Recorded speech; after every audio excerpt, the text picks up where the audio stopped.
It finally feels like fall, and that means it is football weather here at Elliott Field in Fitchburg. I'm John Gugerty, joined as always by Dan Bolek as we get ready to host Fitchburg State University football here from the lovely campus of Elliott Field, just off of John Fitch Highway in Fitchburg. Today, Dan, the Falcons come in with a record of 0-8 as they take on Westcon, and while Fitchburg State would very much like to get in that win column, they want to get their first W of the season, the thing they need to do first is just score some points.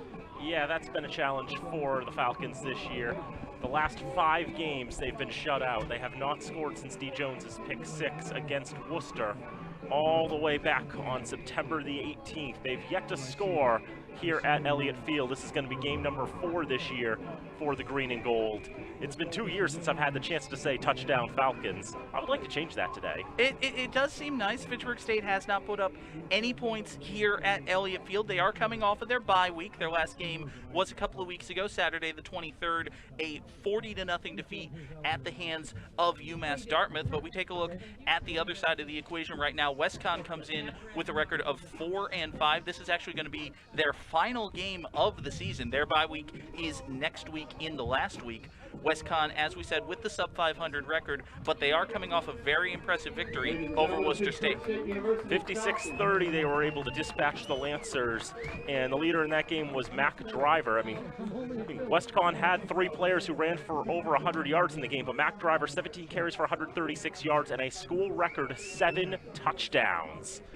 Got MASCAC Player of the Week and the New England Football Writers Association Gold Helmet for Best Division II-III performance in all of New England. I would say if you score 7 touchdowns in a game, you deserve that. Fitchburg, as you can see, will be in the gold jerseys with green helmets and white pads. I believe, Dan, this is the first time they've worn the gold at home this year? They did it. They wore gold in the first game of the season against Castleton, but I think this might be the first time they've worn the white pants with the gold, because I cannot recall that combination. Well, there you go. Always trying to mix it up, always trying to make something different. Westcon taking the field now. They will be in the all-white trimmed in orange. Like an extreme variant of the Chicago Bears, maybe, with the blue and orange there, but a lot of white on the field as well. It's going to make for even more reflections on this very bright Saturday afternoon here in Fitchburg. Everybody going with the white pants today. It's so far after Labor Day, too. Well, you know. We will have all of the coverage for you here on FATV, sartorial speaking and from the football perspective as well.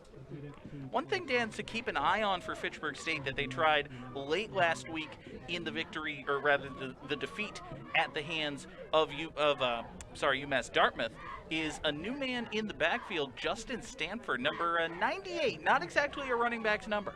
I mean, if 96 wasn't much of a running back's number, but Jazari Salim got some carries, and Justin Stanford, who's a D lineman by trade, 6 feet tall, 270, did get some carries late in the game against UMass Dartmouth.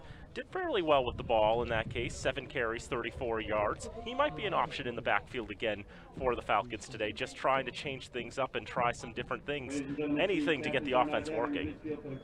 Captains are at midfield for both teams. For Fitchburg State, their captains are Joe Haskins, Makondo Ashima, and Joel Montero. And for Westcon, it's, well, we think that's Jazari Mullins. We're not entirely sure. There's a couple of different 7s on the roster. Westcon, in case you don't know, has 134 players on their full roster, so a lot of the same number. Yep, they did bring only 78 with them today, but there are still 2 7s, and whether it be Jazari Mullings or Peter Bensavengo, they're both seniors. They could be equally them. So that's the challenge there. Could also be Walter Crane or Ambrose Richards, probably Walter Crane, who was another captain. And then you've got Jarius Bailey, a graduate student, and Brian Tucker as the other 2 captains. Well, the opening festivities are set. We will step aside for the national anthem. Don't go anywhere. It's Fitchburg State University football, and it's right here on FATV.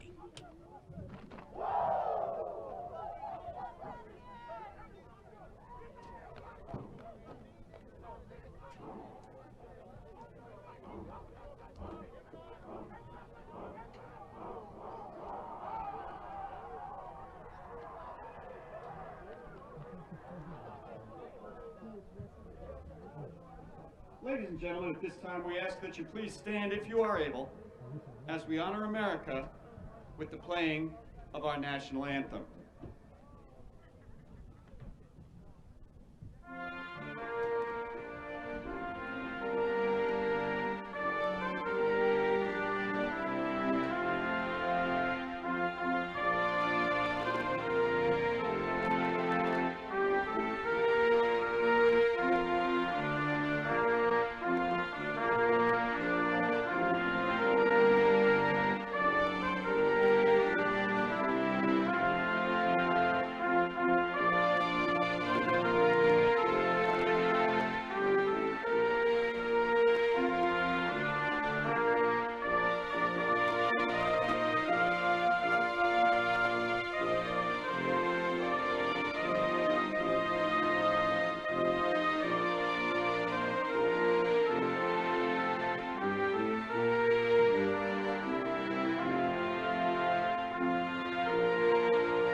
Fitchburg State University football here on FATV. I'm John Gugerty, joined by Dan Bullock. Folks, we want to let you know that in addition to our live streams on the internet, you can now watch FATV programming in stunning high definition on your Roku, Fire TV, or Apple TV devices, or through our apps in the Android and Apple stores. Download the free app today, and to learn more on how to watch FATV programming, just go to fatv.org/watch-FATV. That's fatv.org/watch and then FATV. We request your cooperation by supporting the participants. So Dan, it looks like Westcon will get the ball first, and you're going to hear a lot of Westcon from us. There's no mascot here to speak of. They used to go by a different moniker, decided that was no longer appropriate, so it's Westcon. They might be Western Connecticut, but it's Westcon. Westcon, that's the name that we'll be running with today. It's a fine, fine name, and I don't know why they ever tried to get rid of it. You know, they're trying to deceive people in the direction the sun sets. They are Westcon. Now, one thing to watch on the kickoffs is that Matt Kimball has shown himself to be rather adept at the onside kick. There was a point in which the Falcons achieved 3 onside kicks in a row. Last week's onside kick didn't go so well. So let's see what they do, if they try the onside kick again or if they'll boot it away.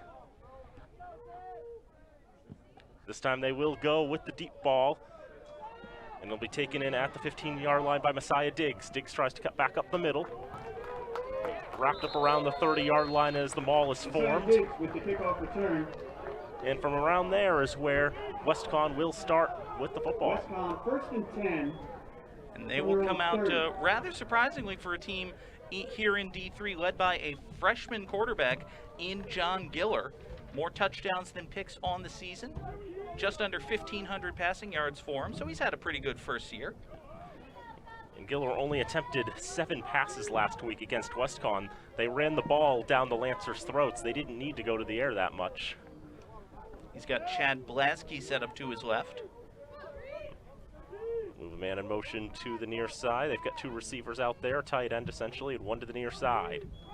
It will be a handoff to Blasky on 1st down, shakes out of a tackle. Not going to be able to get out of those tackles. And it'll be a short gain on 1st down for Blasky, wrapped up there. Dakota Lucero, part of the tackling core for the Falcons. Dan, you mentioned last week that Westcon had 3 ball carriers over 100 yards. One of those is Roy Penn-Constantino, who is not even listed on the travel roster for Westcon today, and he's their leading rusher on the season. 90 carries, well, actually second leading rusher, 90 carries, 500 yards for him, but he seems to be ineligible today. Now throw on 2nd down, and that's going to be complete to the near side. Messiah Diggs pulling that one in, the junior from Rahway, New Jersey. Bring that to the 40-yard line. That'll be good enough for a 1st down for the blue and orange. 1st and 10 from their own 40. Nice, simply delivered ball there by Giller. You know, not a lot of zip on it, but he got it right where it needed to be. Had plenty of protection from that big offensive line as well. Giller, a freshman, he's from Massapequa Park, New York. A lot of New York State players on this roster. Danbury, Connecticut, very close to the New York State border, so it's reasonable enough. 1st and 10 for Westcon. Blasky out to the near side, trying to get a couple of yards there, but ultimately wrestled to the turf. A few different Falcons getting in on that. I believe it was Lucero again who was the first to arrive. Lucero was there. Andrew Winningham was in on the equation as well. Blasky has to bump it out to the outside immediately, and you see there Lucero just would not be denied. Just dragged him down, wrapped himself around him. And he comes out of that very fired up after a very good tackle on 1st down.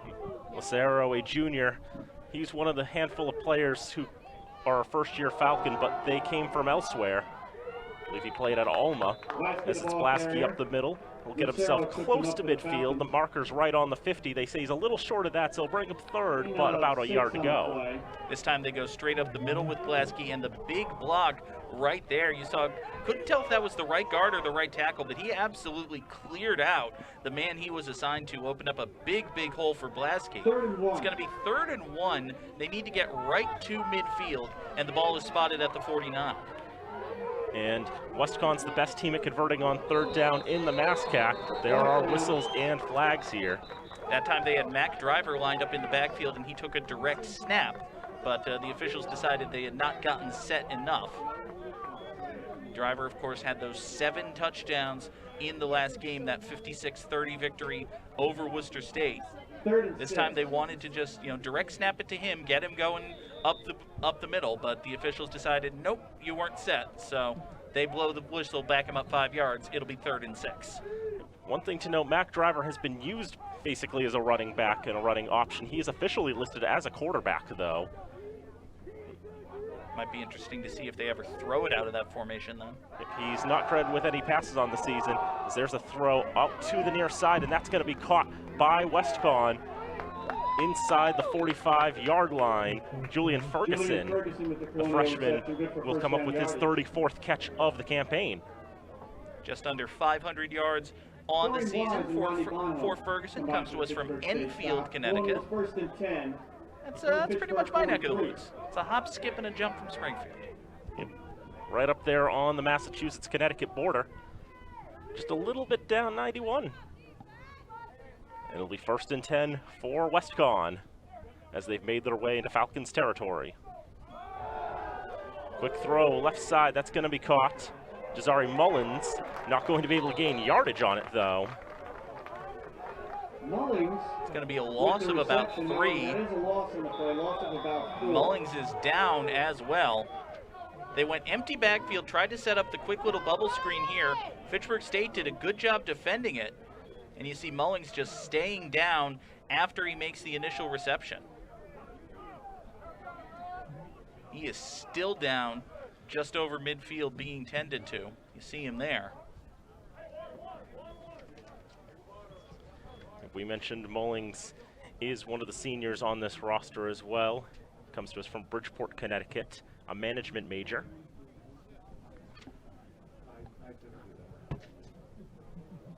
And the Westcon medical staff out there to tend to him. While we have a moment, we do want to thank the crew that is helping us out today here on FATV. Our director today is Nate Glennie. Travis Falk is running the audio and graphics for us, and our camera operators are Jared Roberts and Kevin Newey. And Dan, why don't we go ahead and thank some of the companies who help underwrite this and every production for us here on FATV as well.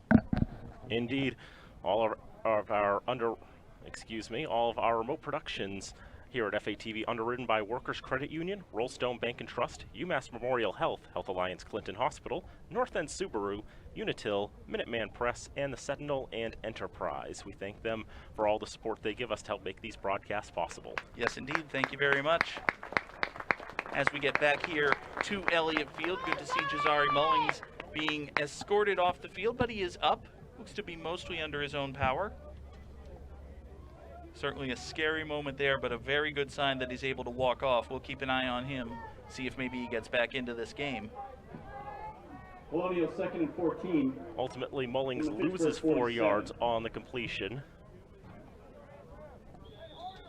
Brings Brings up 2nd and 14 from the Falcon 47-yard line.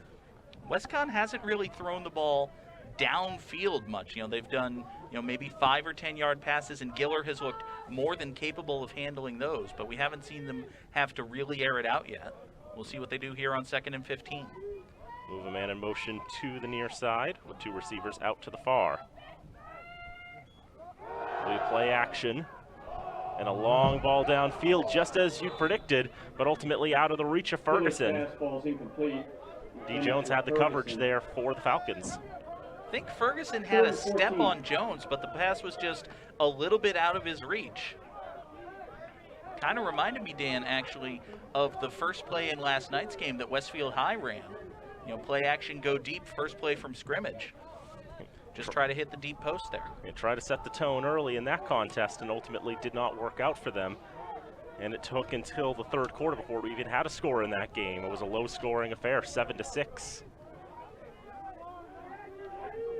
But now another 3rd down, this time long to go. But Westcon looking to pass all day. Giller being flushed out to the left side. May have to run with it. He will have to run with it. And he's only going to be able to get a couple yards at the absolute most. Just nobody open downfield for him to go. It's that 67th carry of the season for Giller.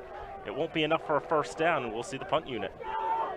And 67 carries on the season. There is, he does have the ability to get out there and scramble, but you can tell it's definitely not plan A. But when Cam Manette is breathing down your neck, you quickly abandon plan A, because plan A is going to get you hurt. So Giller decides to take off and run with it, unable to pick up the yardage, and Westcon will go ahead and kick it away, try to pin the Falcons deep. Brandon Cialo averages a very good chunk of yardage on his punts this season. Could very well pin the Falcons deep. That takes a strong bounce, but ultimately they're able to track it down quickly enough that they will have the Falcons pinned deep. There is a penalty flag, though. Flag's back in the area of the kicker, and the referee is looking at the Westcon side. Might get the Falcons for running into the kicker here. Could inspire Westcon to go for it. Who knows? It would be 5 yards if it would be running into the kicker. And that is indeed what it'll be. They'll decline the penalty. They're pretty satisfied with how that punt went. Penalty is declined. The Fitchburg State offense. It's going to be Fitchburg State's ball at the 1st and 10. Not the 3, maybe the 2. Yes, the 2 yard. From their own 2. That will be a challenge. A reminder that the concession stand is open on the upper level of Elliott Field. So the Falcons have had a week to rest. State University softball team will be supporting. Everyone's a little bit healthier. They've moved Jeremiah Watson from the tight end position onto the O-line. He'll be wearing number 54 today. Candy, and ask him about the Falcon special. $10 gets you a whole lot of food and drink. Again, support. You can see him standing up there, lining up as the right tackle. Joe Haskins, the quarterback for the green and gold. On 1st down, he'll roll out to the near side, just trying to find a little bit of space, running mostly parallel to the goal line. Doesn't look like he was able to get much of anything on 1st down. It's a dangerous play call on 1st and 10 from your own 2. Play fake quarterback sweep. Haskins is able to get out of the end zone, but that is it. He was under pressure immediately. Credit Steven Johnson with the tackle, junior from Bloomingburg, New York. TJ Wade is the running back for the Falcons. He played the 1st game against Dean, hadn't seen any action after that for a while until the last game against UMass Dartmouth. Matty Aguirre getting the ball on the sweep on 2nd down. Able to get a few yards out of that one. Gain of about 3 on the play. Again, not the typical play call for, 2nd and long at your own 2-yard line. Fitchburg State playing with fire a little bit there, but they also know, run it straight up the gut. That's very predictable. That's going to get stuffed. You've got to mix it up. So this time they go with the toss sweep, and it does pick up a few yards. Oh, are they doing the Emory and Henry now? Flag down. Well, they saw Fitchburg High try it.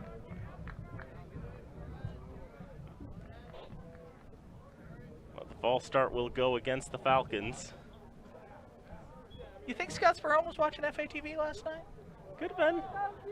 It was a little different look, though. Only had 2 split out on each side and 3 on the line, as opposed to the Raiders going 1 on the line and then 3 split out on either side. But this time a false start in procedure. You know, they're trying to catch Westcon off guard. Referees weren't satisfied with how that all set up. Half the distance will basically wipe out the 4 yards they gained on second down and bring it back. Haskins will throw. This one's going to be complete to Ben Palizet on the near side. Palizet trying to stay on his feet, but Matt 40 is one of the Westcon players able to wrap him up. And in case you were curious, folks, yes, indeed, Matt 40. Where's number 40? Also there was the other number 7 on the roster there for Westcon, Peter Bensavengo. Took me a moment just to remind myself how to say his name. So job one, when you're pinned as deep as the Falcons were, is to get enough room for your punter, and they did manage to do that. So at least Haskins has the full backfield in front of him to get this kickoff. He'll roll out, punt it away, and that was ambitious.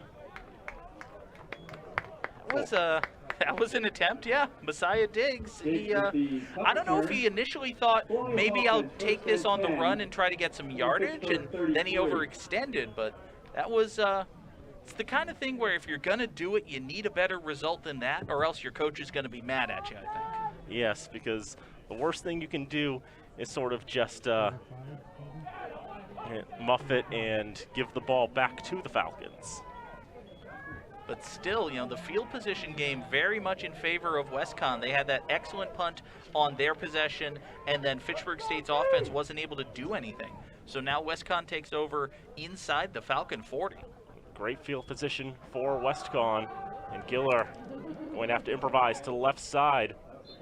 Forced out of bounds by Makondo Ashima. Definitely a nice chunk of yards gained on first down for Westcon. Especially given that it started with the play fake to air. Plays that start off play fake to air typically don't do that well, but this one gained a good chunk of yardage. Yes, someone had their wires crossed on that one. I hate wires. It's like the worst Among Us task. 7 yards gained on first down. Lasky sets up to the right, and this time he'll take the football, try to find his way through the line. He's not going to find the room there. Rod Bonholm was one of the Falcons who will deny him, along with Makondo Ashima. Little gained on second down for Westcon. This Falcon defense has been put in a number of tough spots this season, having to defend short fields or almost no field position in their favor, but they've done as good a job as you could expect, as good a job as you could hope, I would say. And they've been asked to do that again here, and so far they've managed to force a third down. And so it is third down, and it goes to Mac Driver.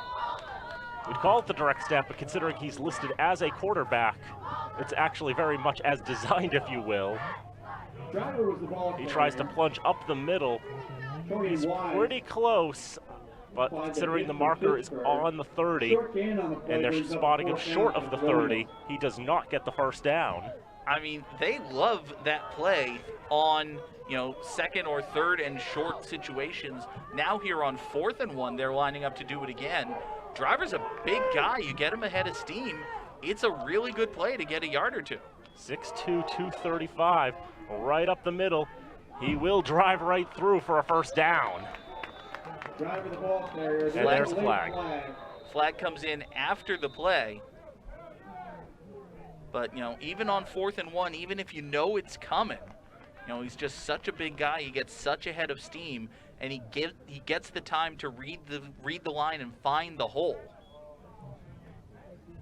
And a face mask against the Falcons will advance Westcon half the distance to the goal on top of the first down yardage by Driver. Westfield finds themselves threatening with 5:52 to go in the first quarter of play. Looking for that opening score on this short field. Driver remains in as the quarterback. And a Westcon player dancing around his Driver finds room on the left side to the end zone. He goes, touchdown Westcon.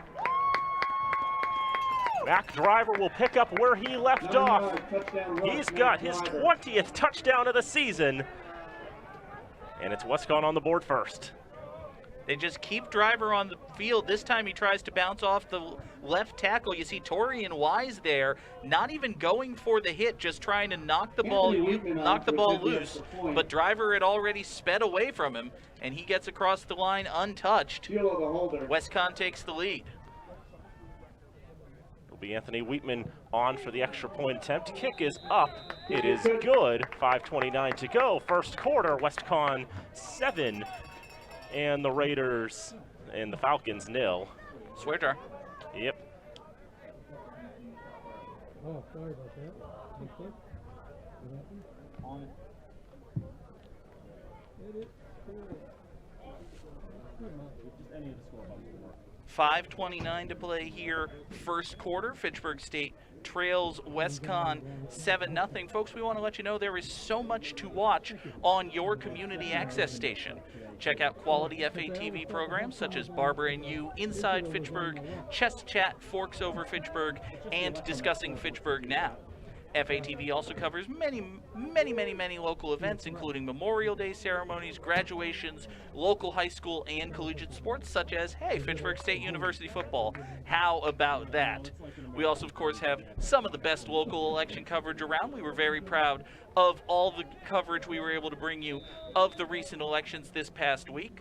Just, basically, there's plenty of good stuff on FATV. It's more than just Falcon football. It's more than just Red Raider football. As we get back to live action here with the kickoff return. Ben Palizet taking it basically from his own goal line, able to bring it to about the 18-yard line before Westcon's able to swoop in and wrap him up. Oh, and one more thing. Don't forget to follow FATV on Facebook, Twitter, and Instagram. It's very important. Social media, wave of the future and all that. Falcon offense first and 10. I tell you what, social media is a much better wave of the future than NFTs and the blockchain.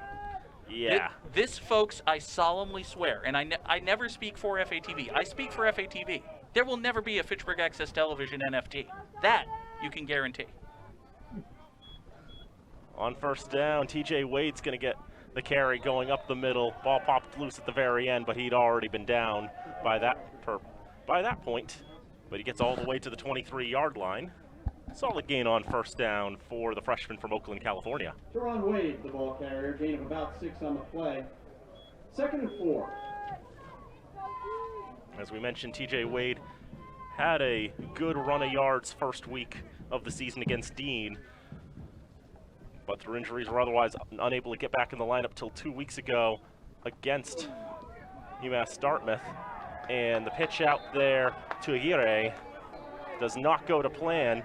Ends up going right to ground as he pulled that one in. I think that was the triple option that time, and Aguirre was the best of the three, but none of them were terribly good. You see him not too happy with himself. He thought he could have gotten a few more yards there.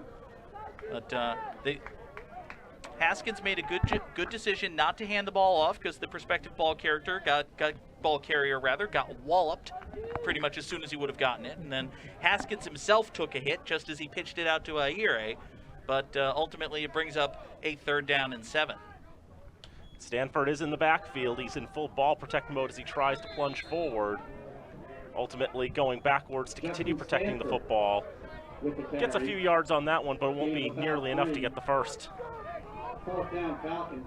3rd down and 7. You know, it's a good play call for the goal line. I'll give him that. You know, hand the ball to one of the biggest guys, tell him to wrap his arms around it, plow into the line, see what you can get. But on 3rd and 7, it's not that great to only pick up 2.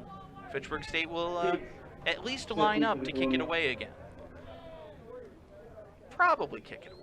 Put it this way, against Plymouth a few weeks ago, they went 2 for 3 on fake punts, and obviously your foreshadowing was very meaningful. I did say probably kick it away. Haskins unable to corral the snap. He has to eat the football, and Westcon will have it 10 yards from goal. Well, we already saw Fitchburg State bust out the Emery and Henry, inspired perhaps by Fitchburg High. This time they have some of the long snapping issues inspired by Fitchburg High. Not what you want to carry over from the Red Raiders, in my estimation. But it's just, it's the kind of thing that can happen at any point to any team. But when you're already 0-8, it feels like, come on, you know? It's just frustrating, and for Fitchburg State's defense, they come out once again with the short field. This time Westcon just outside the 10-yard line, already leading by a score. You just have that feeling of, come on. It'll be 1st and goal, as it's going to be the quarterback taking it himself, trying to sweep out to the left side, but D. Jones able to wrap him up. John Giller not able to find the space. Well played there by the freshman from Fitchburg High. Dan, I think there are a few hundred people in attendance here. There are a few dozen people on the field. There's somebody running a camera, and I think the only person on the premises of Elliott Field who knew that John Giller still had the football was D. Jones.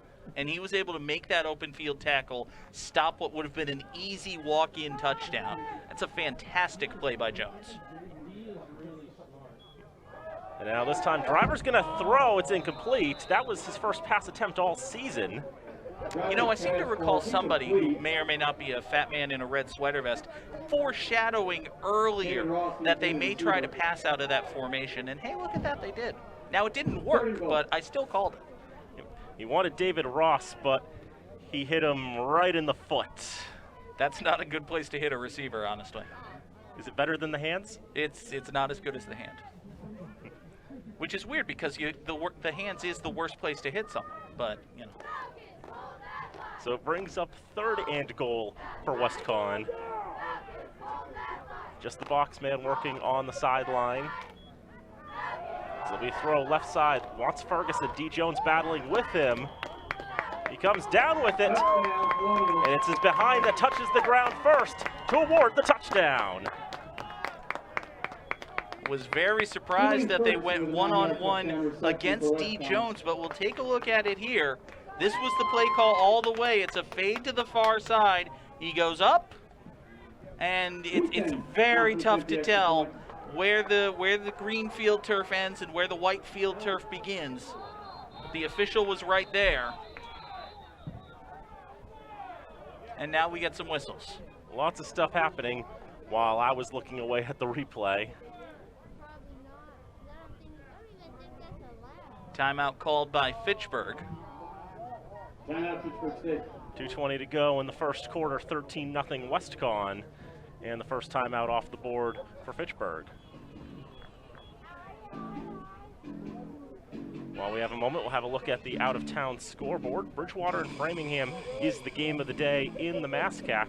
Could very much decide the conference. In addition, we also have Mass Maritime at Plymouth, taking on Plymouth State, and Worcester State is taking on Westfield State. I am rooting very hard for the Lancers in that one. And that would be? Because Westfield State is also winless on the campaign.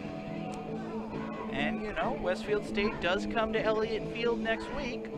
Could be the battle to avoid the wooden spoon. It very much could be. We also want to let you know again, FATV programming available in HD through Apple TV, Fire TV, or your Roku device, as well as our apps in the Apple and Android app stores. And again, for more information on how to watch FATV programming online, fatv.org/watch-FATV. Wheatman on for the extra point attempt. Puts that one up and through. Make it 14-0 as Wheatman gets his 33rd extra point of the season. It's got to be frustrating, Dan, to be a player on this Fitchburg State defense. And, your offense has been struggling, obviously, throughout the entire season. That's continued early on in this one. And just, I'm not even assigning blame. It's just a thing that happens. But on a punt, you're trying to kick the ball away. You're thinking, okay, maybe we'll get it across midfield. And then all of a sudden, something goes wrong, and your punter is falling on the ball at his own 10-yard line. And you, as a defender, have got to go out there and be like, all right, let's see what we can do here. It's got to be frustrating. Definitely challenging. A lot of these touchdowns they've conceded this year have been on short fields. It's like I'd have to look, how many drives have the Falcons conceded touchdowns on that started from inside the enemy territory, essentially? How many drives did the other team have to go 50-plus yards? It certainly feels like a lot. Jordan Dickerson will have this one.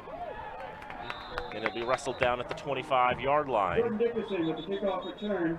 And there's also a flag on the play as well. Ethan Seriano very happy with himself after making that tackle. The flag is, it's well removed from the play, actually. It's at about the 40-yard line. Wonder if maybe one of the Falcon up men got a little aggressive with his blocking. And that is the indication. A block in the back against Fitchburg State will back the Falcons up. Dan, I believe Fitchburg State has gone 3 and out on their first 2 possessions. Is that correct? I think so, or something close to it. This time they will be back inside their 20 at about the 15-yard line.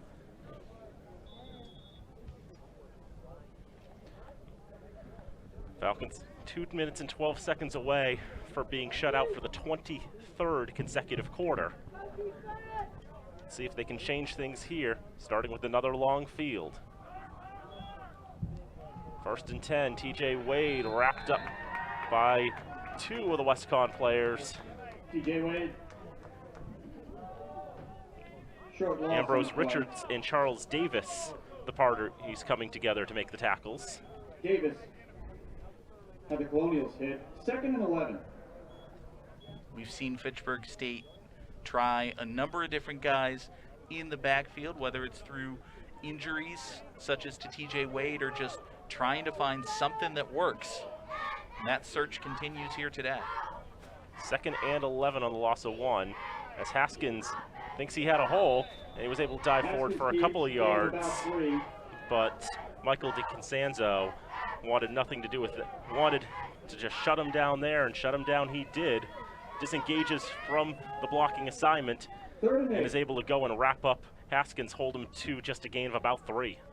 And I think it was a good decision by Haskins to cut up field. There were a number of Westcon defenders coming along the defensive right side that had a clear path to him if he tried to keep it to the outside. So, you know, we've talked about the injuries on the Falcon offensive line, and that's really where the whole offense starts. Haskins rolls to the right, just looking for some space to throw, and he'll throw it into the turf, well short of Tim O'Neill.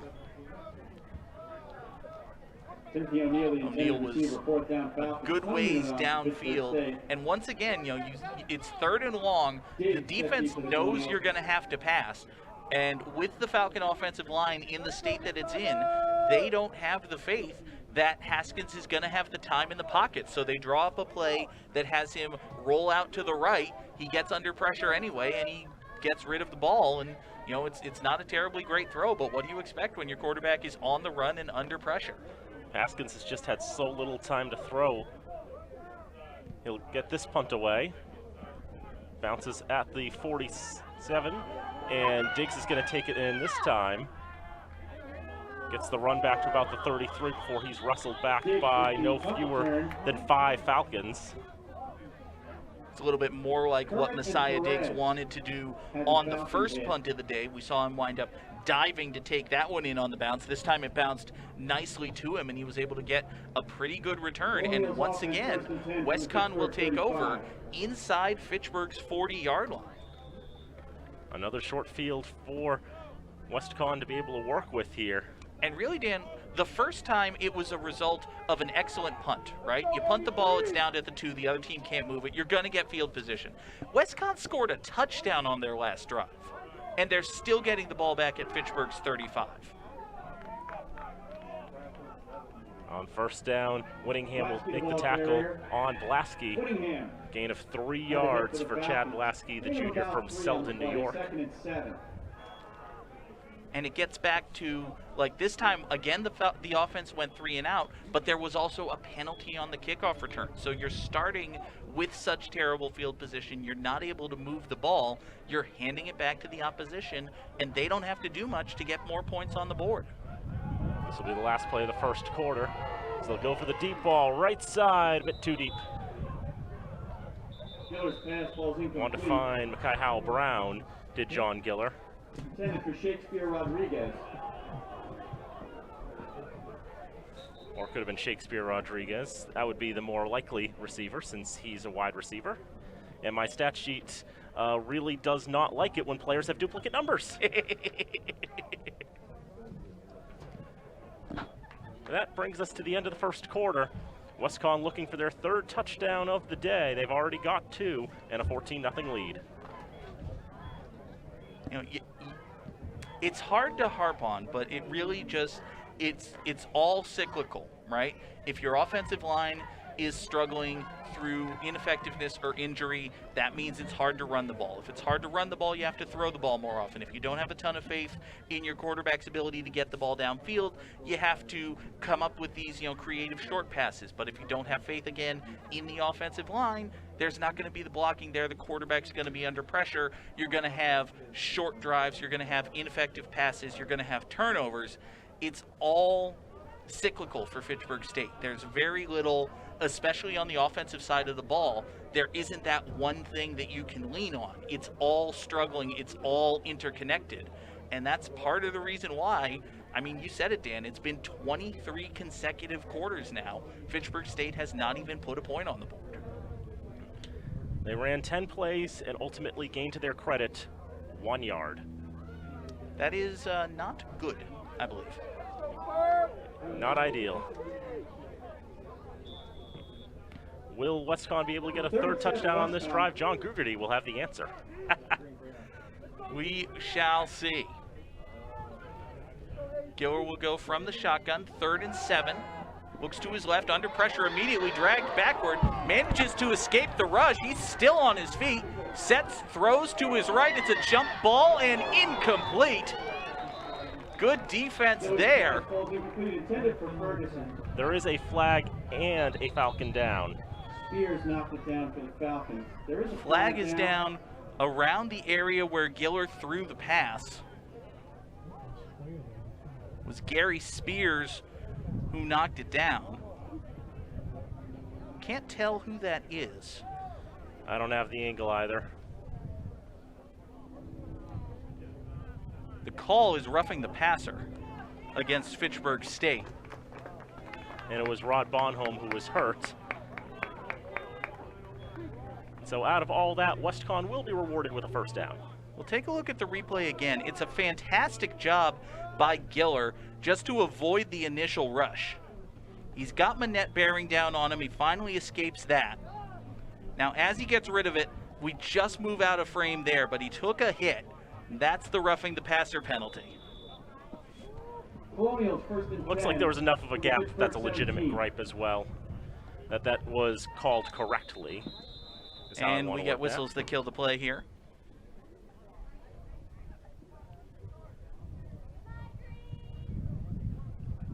Not sure.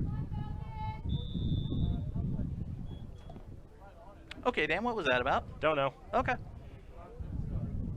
You wanted me. I had the clock. No, I had the clock going. Giller back to pass on first down, floats one to the right side. That is complete, and that is a walk-in touchdown.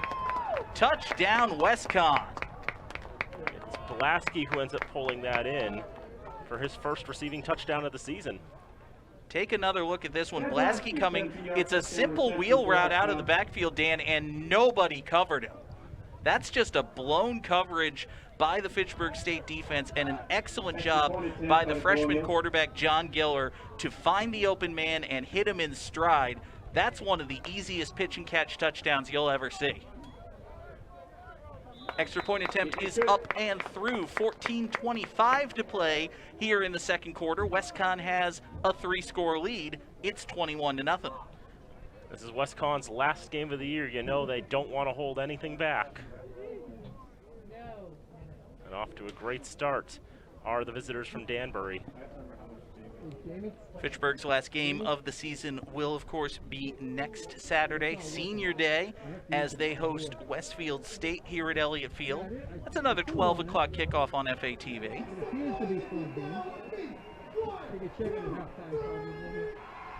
You know, Dan, true story. I did not realize this was a noon kickoff until I was watching last night's game and you plugged the noon kickoff. I thought it was 3 p.m. It's been 3 p.m., the first 3 games of the season here, but, as the sun starts to set earlier in the day, want to get the game in with the maximum amount of daylight. It's going to be very dark at 3 p.m. And tomorrow it's going to be even darker at 3 p.m.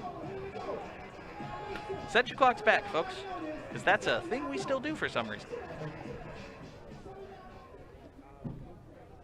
Colonials to kick it away. Low kick, bounces at about the 16, taken in at the 12. Spins out of one tackler, but finally dragged down.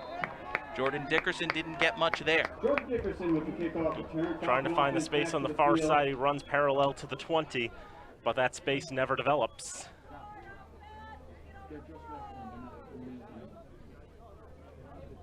Nope, they're just Westcon.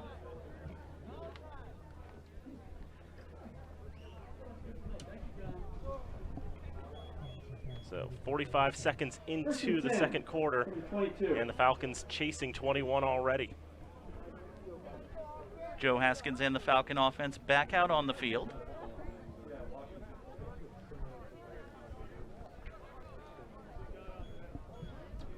Haskins will pitch it on the option.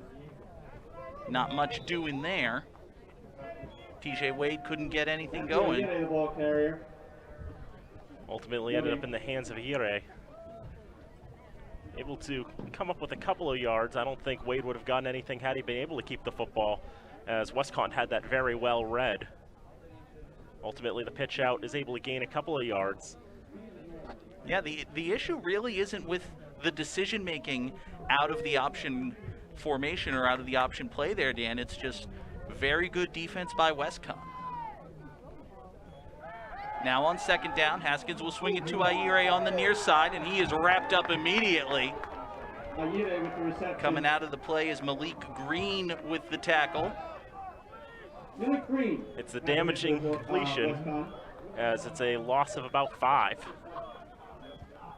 This time they try the play fake and try to hit the swing route. It's a little high, but Aire is able to bring it down, and he may regret that he did.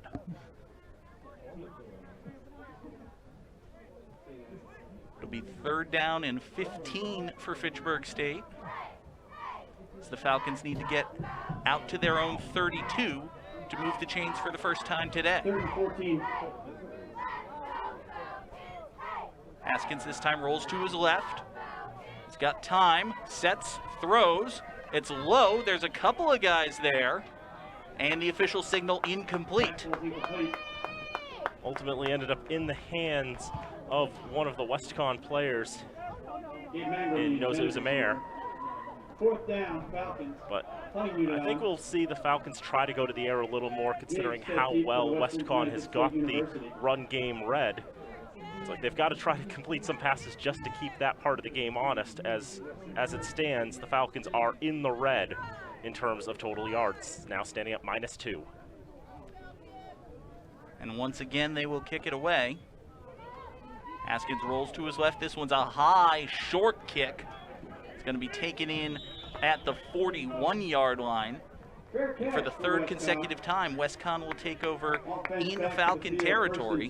This time, 1st and 10 at the Fitchburg 41. Fitchburg 41. Has Messiah Diggs not learned the concept of poison? I don't know. Maybe he spent the last few years developing an immunity to muffed punts. Is that possible? Perhaps. He's got the confidence, at least. It works out nicely until it doesn't. Yeah, you know. One of these days, he's going to screw one of those up, and someone's going to pull him aside and say, you know, there's another thing you could do, which is not that.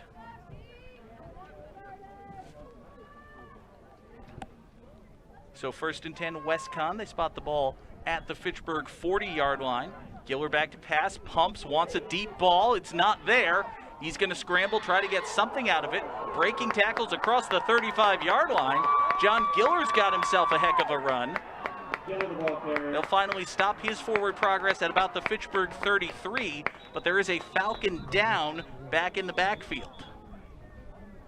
Ultimately, a gain of about 7 yards on one of those plays that should have been a lot less. A tremendous athleticism there by the quarterback. To break out of tackle after tackle, the freshman gains himself a good chunk of yards. Dan, this Falcon team has been beset by injuries on both sides of the ball.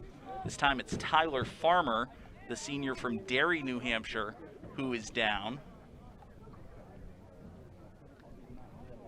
But But that was a very good play by Giller. You could see what he wanted, right? He wanted the pump and go. He wanted to hit the deep ball, quick strike, go up 28-0. But as we see here, he pumps there. The deep ball's not there. He knows it's covered. He knows he's under pressure. So he's just trying to find something to do with the ball. But he manages to spin through tackles, run through some guys, picks up 7 yards. Yep, and you can see on that too where Tyler Farmer got hurt.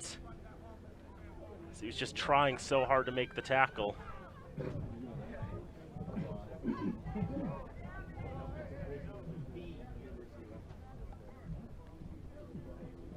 21-0 between Fitchburg State University and Western Connecticut State University in this MASCAC matchup.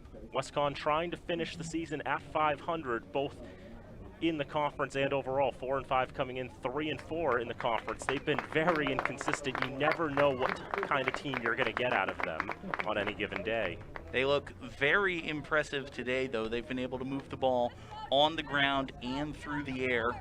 Mostly Chad Blasky on the ground, although we have seen a little bit of Mac Driver as well.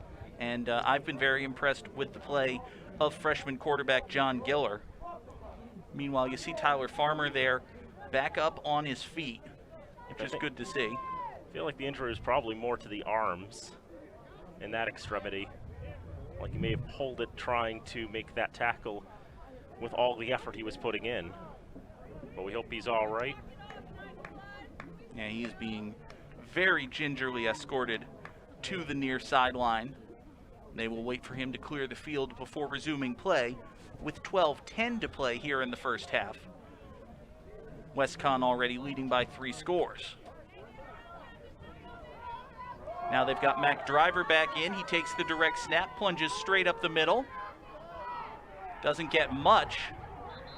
There's some very aggressive blocking, which could honestly be called a fight, happening about 5 yards downfield. I don't think anybody saw it. Driver is stopped just across the line to gain, so it will be a first down for Westcon. Westcon doesn't have too much of the element of surprise when they line Mac Driver out there, because the way that he's been used, he's going to run the football. Yeah, we mentioned coming in, he had not thrown a single pass all season. He threw one today, and it frankly did not look very good. But it's effective nonetheless. Now Westcon takes a timeout. Westcon. Play clock was running down, and they were nowhere near set up. Gives us a chance once again to thank the companies responsible for underwriting this and all of our remote productions. FATV's remote productions are underwritten by Workers Credit Union, Rollstone Bank and Trust, UMass Memorial Health, Health Alliance Clinton Hospital, North End Subaru, Unitil, Minuteman Press, and the Sentinel and Enterprise. Thank you so much to them. And hey, if you have a business in Fitchburg and you want to get your logo on these fancy graphics on FATV, you want to help us out, just go to fatv.org. All the information is there. As we see 11:15 to go in the second quarter, Westcon already leading 21-0. It's the 9th time these two teams have met in football.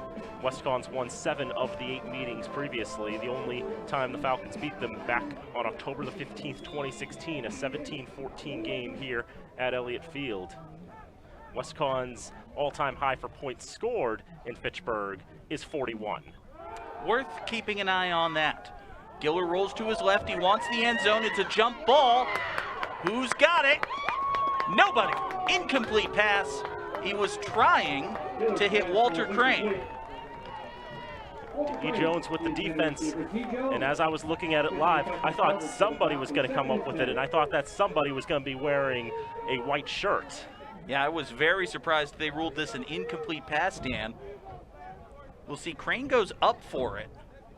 He's got to step on Jones. The pass is maybe just a tick underthrown. Goes up for it. Jones has got his hands on it as well. And now it's just fighting for it. Maybe it hits the ground right there. But let's go back to live action. Second down. Giller's got it himself. He's going to slide down inside the 20-yard line and pick up a first down. Pickup of about 10 on the play, good for a first down. That time the quarterback Giller just took it off and ran with it himself. He's done a little bit more of that over the last couple of drives, particularly on this possession. Solid mobility that he's shown. He's, I think, the leading rusher now with that run. I'll get him to 29 yards on 5 carries. Yeah, the conventional running game hasn't been terribly effective for Westcon, but everything else is moving just as you would expect. Now on first down, they go back up the middle, and this time, what was I saying about that whole conventional running game not working? Chad Blasky has an objection to that. Touchdown, Westcon. He goes right through the middle, untouched for the score. Blasky with a 19-yard touchdown rush. 19 yards he'll get for his 4th touchdown on the ground this season. Anthony Wheatman on. He just had an absolutely enormous hole through which to run. The only thing he had to do was deke out Mukando Ashima, and he did that with ease. Extra point attempt is true. 10:15 left to play in the first half. Westcon is up by 4 scores. So as I've said, one of the things with Westcon is I've not been sure what to think of them. Their play has been a bit inconsistent throughout the season.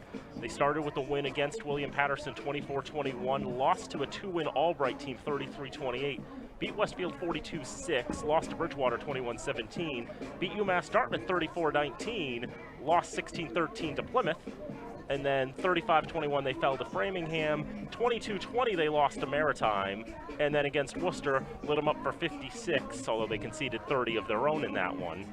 And this is a team, Dan, that came in second in the MASCAC preseason poll. You know, people expected Framingham State, Westcon, maybe Bridgewater State or UMass Dartmouth to contend for the conference title. And here's Westcon just trying to finish 500. Yeah, just that inconsistency has really bitten them in the rear end.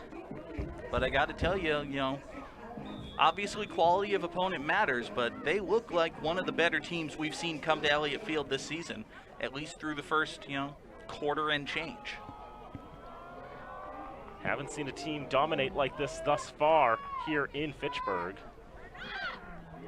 Falcons will try a little bit of trickeration with the throwback on the return, and it's not going to amount to much. The ball ultimately wound up in the hands, I believe that was D. Jones who wound up getting it.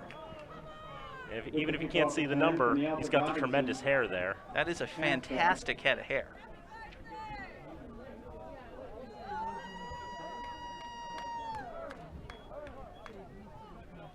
So Westcon's got 4 touchdowns. Fitchburg's looking for a first down at this point. Falcons will take over 1st and 10 at their own 22-yard line. Pitch goes to the far side. This time they've got some good yardage out of it. That's Mac Kimball with the carry. The ball carrier. Gain of about 5 on the play. Mac Kimball, the transfer Swiss Army knife from Becker. Able to get that on first down on the sweep. How much of a Swiss Army knife, you ask? Well, he also has 2 catches on the season. He also has 2 field goals on the season. And he was once upon a time the quarterback there at Becker. It's a gain of about 6 for Kimball on first down. 2nd down 4. This time they run straight up the middle. Gains about 3. TJ Wade. And was TJ Wade the ball carrier. And they will move the chains. That is the first down of the day for the Falcons. TJ Wade just trying to make his way up the middle, is able to get just enough yards to move those sticks.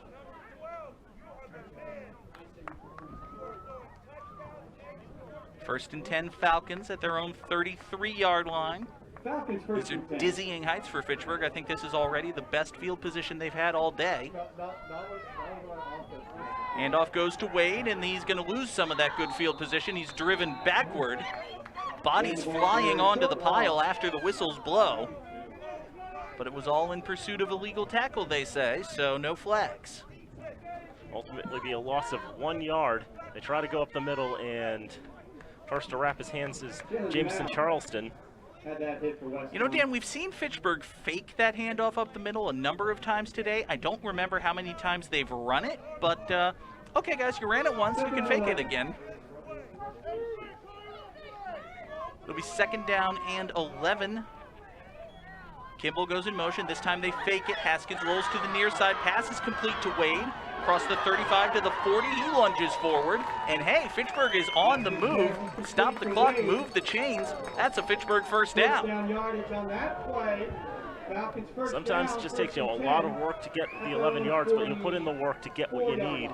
And TJ Wade found himself wide open as a receiver in that spot. Able to make his way to the 45-yard line. And now they're approaching midfield. So it's a difficult play for the defender there. Do you cover the receiver or do you cover the quarterback running with the ball? You're almost darned if you do, darned if you don't. This time he went for the quarterback and Haskins was able to hit Wade. Now on first down, they hand it off straight up the middle, and there's the big guy with the ball. Justin Stanford, his 2nd carry. This one's much more effective. He picks up 6 yards out to midfield. I like the idea of handing it off to Stanford just because 6 feet tall, 270 pounds. If you're going to drive that ball up the middle, you've got to make the defense work to tackle the guy. I say this with love and as one who would aspire to be so myself. He's a big old blunt object coming out of the backfield, so it kind of hurts to tackle.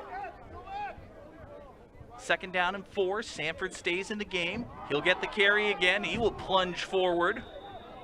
Nothing fancy, but it's darn sure effective. Gain of 3. It's going to be very close to a first down. Oh, the officials will give it to him. That's 3 first downs in a row for Fitchburg, Dan. Had the hit. Finally starting to get the gears churning. Credit the Falcons with a first down. Falcons 1st and 10. After a few 3 and outs, finally the Falcons are making things happen. It's, you know, if you zoom out just a little bit, it becomes embarrassing how excited everyone here at Elliott Field is about this 0-8 team that has 3 consecutive first downs, but let's zoom back in and feel the excitement. 1st and 10 Falcons at the Westcon 46-yard line. Handoff goes to Stanford. He's going to plunge his way forward. There is nothing fancy in that assault, Dan, but it is effective. They give the ball to big number 98. He runs in pretty much a straight line, and whenever he falls over, that's when he falls over. He'll get another 6 yards on that, but he's got to take a break. Can't run that every single play.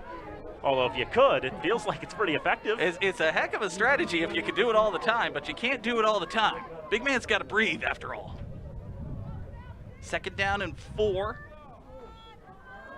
This time they fake the handoff. Haskins pitches it to the far side.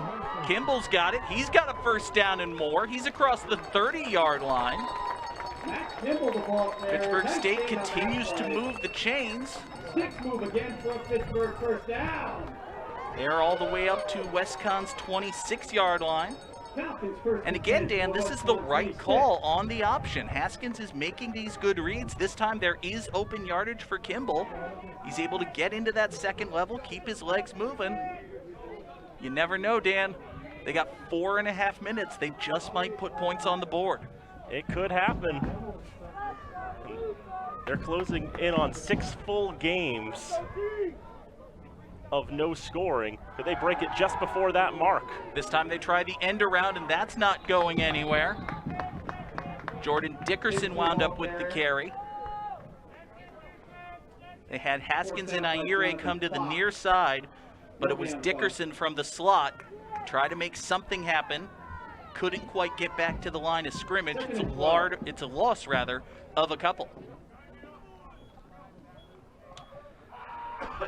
As I'm trying to look it up right now, that last touchdown that the Falcons had way back on September the 18th, nearly 6 full games ago, was with 2:41 to go in the first half. So nearly 239 minutes without a score. Handoff straight up the middle, into the 2nd level, dragged down by the horse collar inside the 5-yard line. Somehow there is no flag. How on earth, Dan, was that not a penalty?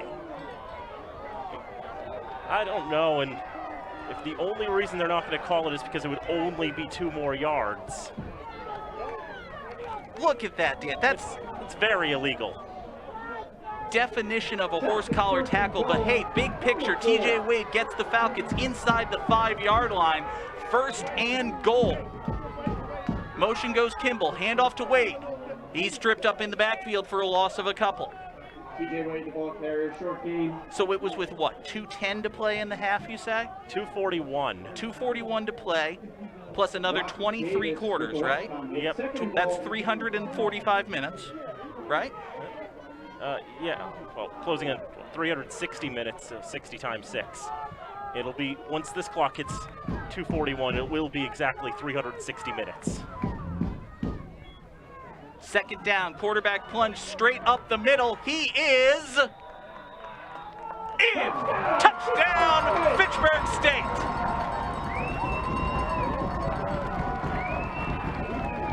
Joe Haskins, after how long, Dan? 360 minutes and 1 second. 360 minutes and 1 second of football. A time during which Fitchburg State was outscored 240 to nothing. The Falcons are back on the board. Mac Kimball will attempt the extra point.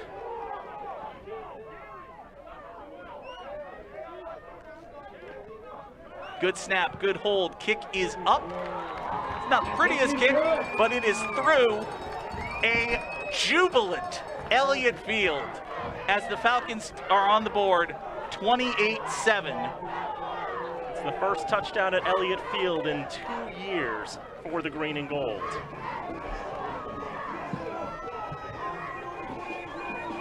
$360 minutes and 1 second. Seriously? Yep. Wow. It is a small victory. Would you like to hear some of the stats I had about the Falcons being shut out and the fact that this wasn't even the first time in their program history that they've been shut out in 5 straight games? It's been a while, but yes, say it again. 1992 was the one other season in which the Falcons went 5 straight games without a score. But as you can see, they will not make it 6 straight. That's never happened before, and it's not going to happen this season. It is a very small victory, but after 360 minutes, when you've been outscored 240 to nothing, including blowing a 35-7 lead, you will take a small victory. Take whatever you can get and run with it. All I do is win, says the scoreboard as the Falcons try the onside kick.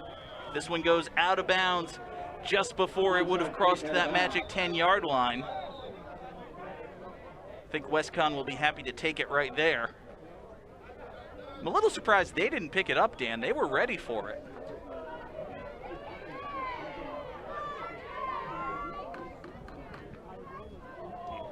I don't really have a retort for that. So the Falcons get into the end zone for the first time here at Elliott Field in over 2 years. They'll place it 5 yards from the spot that it went out of bounds. Westcon once again with excellent field position as they get it back. Fitchburg's 38-yard line is where they'll start this possession as we try to take a breath and snap back to reality, in which, Westcon has the ball and they lead 28-7. 25.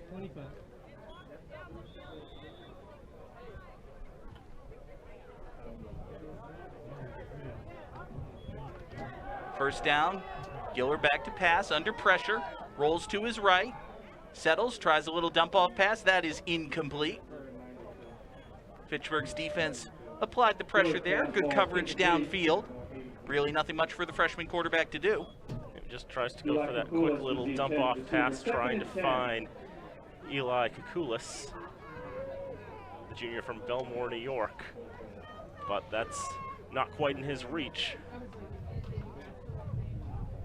Second down, 10 for Westcon. Giller wants to go to his left this time. Pass is just a little bit overthrown. He was trying to find Shakespeare Gonzalez. Shakespeare Rodriguez. Rodriguez, excuse me. I apologize. Rodriguez, the intended receiver. 3rd and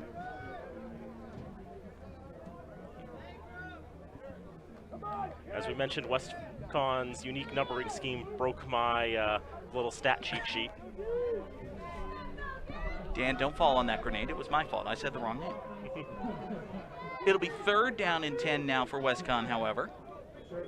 Low snap. Giller handles it well. Good protection this time. Throws over the middle. That pass is caught. Across the 10 to the 5, and he will be dragged down there. Good catch and run for Julian Ferguson.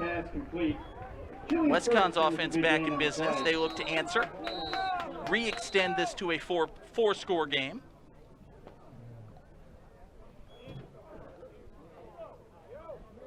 The referee is jogging in this direction.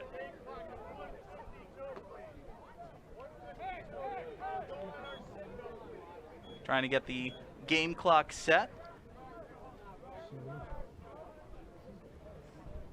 Good catch and run there by Ferguson. It's inside the 5. It'll be 1st and goal for Westcon. And as we've mentioned, Westcon is coming with a very solid offense, especially matching up well against this Falcon defense. Mac Driver takes the direct snap, and he is just going to plunge forward, and he will get in. Nothing fancy there. Touchdown, Westcon. They extend their lead.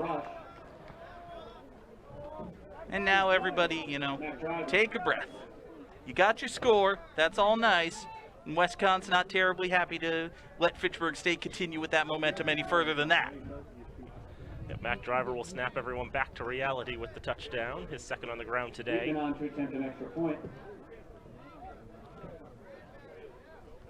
Extra point attempt is up and good. So Westcon extends their lead to 35-7.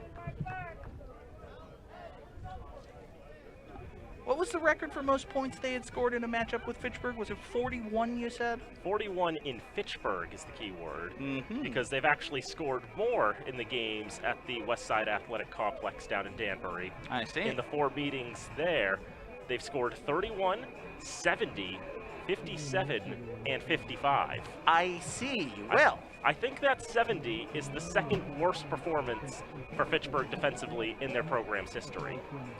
The first was way back in 1984, right? In their very first season, they played Ithaca and lost that game 82-0. That was one of 2 seasons in which the Falcons got shut out 6 times. Their first varsity season, as we mentioned, the other time was 1988, another 0-9 campaign. The Falcons only scored 21 points across their 9 games, 6, 7, and 8 in the 3 games that they did score in. So just let it be known that this season will not be worse than that. There you go. Kickoff taken in by Dickerson at about the 10. Gets some good blocking. He's across the 25. And finally spun down at about the 30-yard line. Fitchburg's offense will come out. 90 seconds to play with, 2 timeouts. Nothing to lose, really. I would be surprised to see them just hand it off and go to the locker rooms. Like, why not just go guns blazing at this point? Yeah, like, what are they going to do? Score more points on us? Oh, no. What does it really matter at this juncture? I really don't care if they lose 88-7. I want them to at least try. That's right. That's the most optimistic nihilism you'll ever hear. Quick pass to the near side is complete. Spun down after a gain of 6. There's a new man throwing the ball for Fitchburg State. Logan Wilson in at quarterback. He will lead the 90-second drill. Picks up a 1st down. Free play here. Pass to the near side is complete to Kimball. He will be dragged down immediately. I think the Falcons will take the 5-yard there. They had a Westcon defender offside. Yeah, the defensive end clearly jumping. Not exactly the NFHS rule that we saw last night in Fitchburg High's game. If you jump offside, the whistle blows. No. This was just a free play.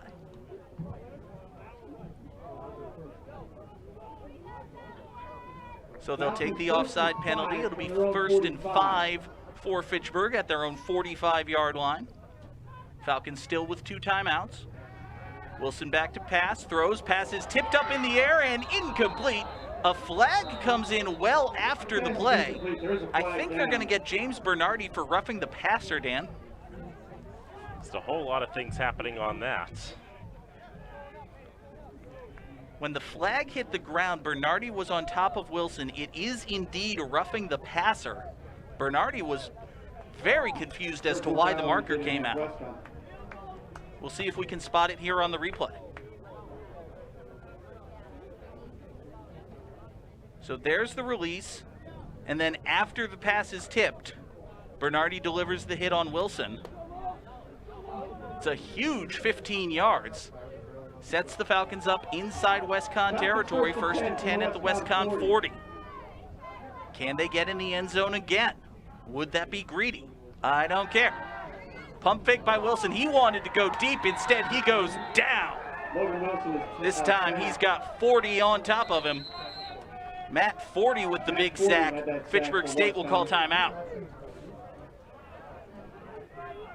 And as the press box is learning, that's the most fitting number in the history of man. It really is good. It feels very good. Matt 40 wears number 40. He's so glad he's not an O-lineman. That would be bad. So 37 seconds to go in the first half. Falcons chasing 28, but they're in pursuit of a second touchdown.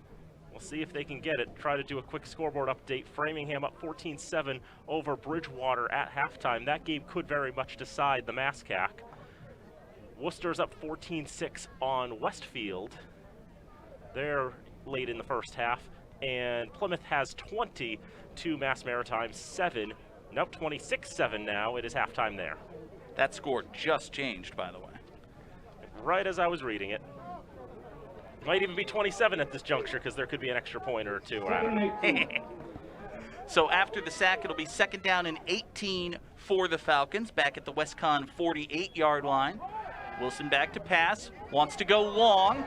That pass is short, it is incomplete.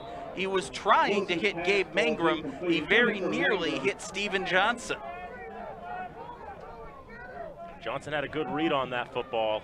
Able to get his hands right on it. At least Wilson hit him in the worst spot. 3rd and 18. Was under pressure as he threw. Pass was a little bit underthrown. Mangrum almost turned into a defensive back there. Yeah, it looked like he got a hand on that one to break it up.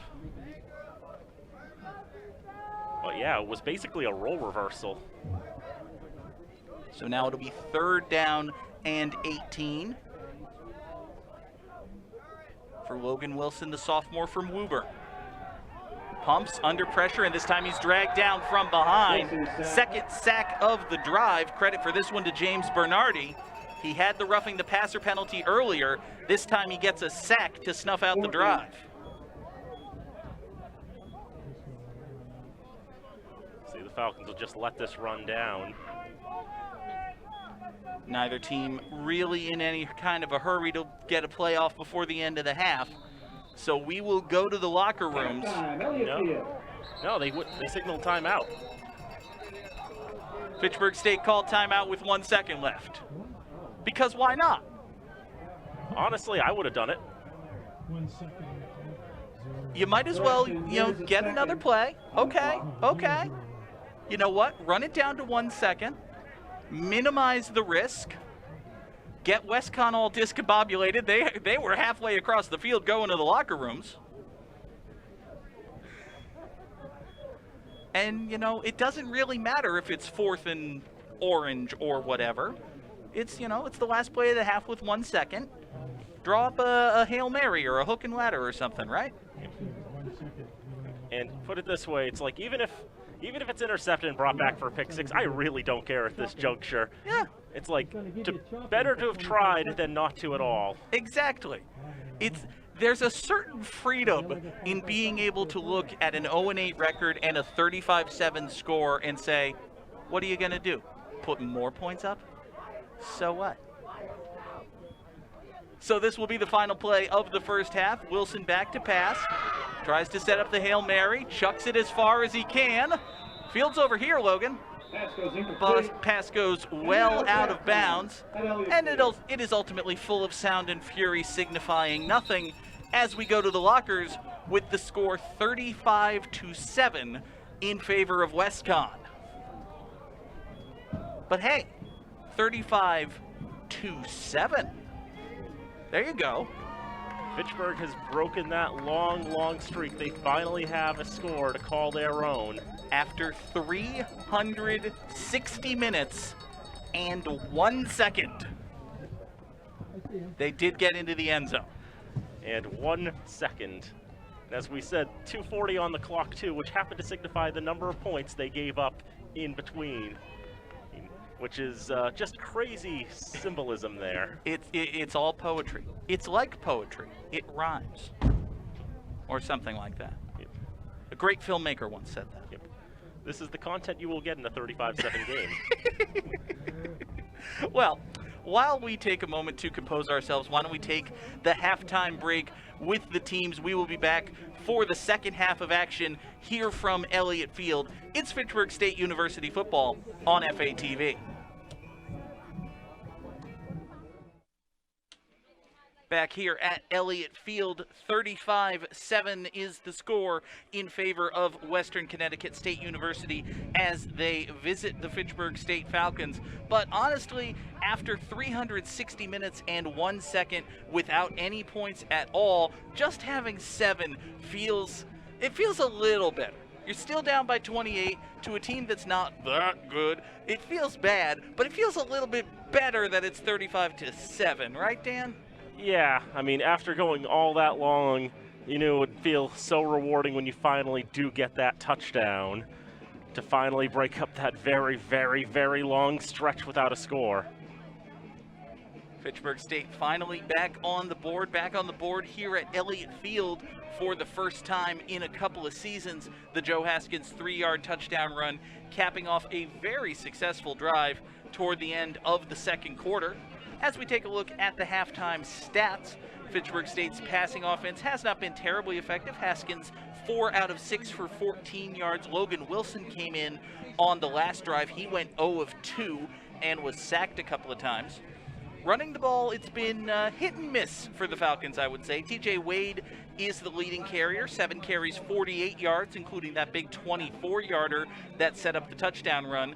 Other than that, it hasn't been very good, but there's certainly been a lot of guys doing it, Dan. Well, also can't forget Justin Stanford looked pretty effective running the football as well, but he's a big man. You can only give it to him so many times. That's right, 4 carries, 20 yards for him. Matt Kimball did have a 14-yard carry. Joe Haskins had the touchdown run. Other side of the ball for Westcon, John Giller, 6 out of 12, 82 yards and 2 touchdowns. Mac Driver, 5 carries, 27 yards, a couple of touchdowns. Chad Blasky, 6 carries, 31 in the touchdown. Blasky also had a touchdown reception.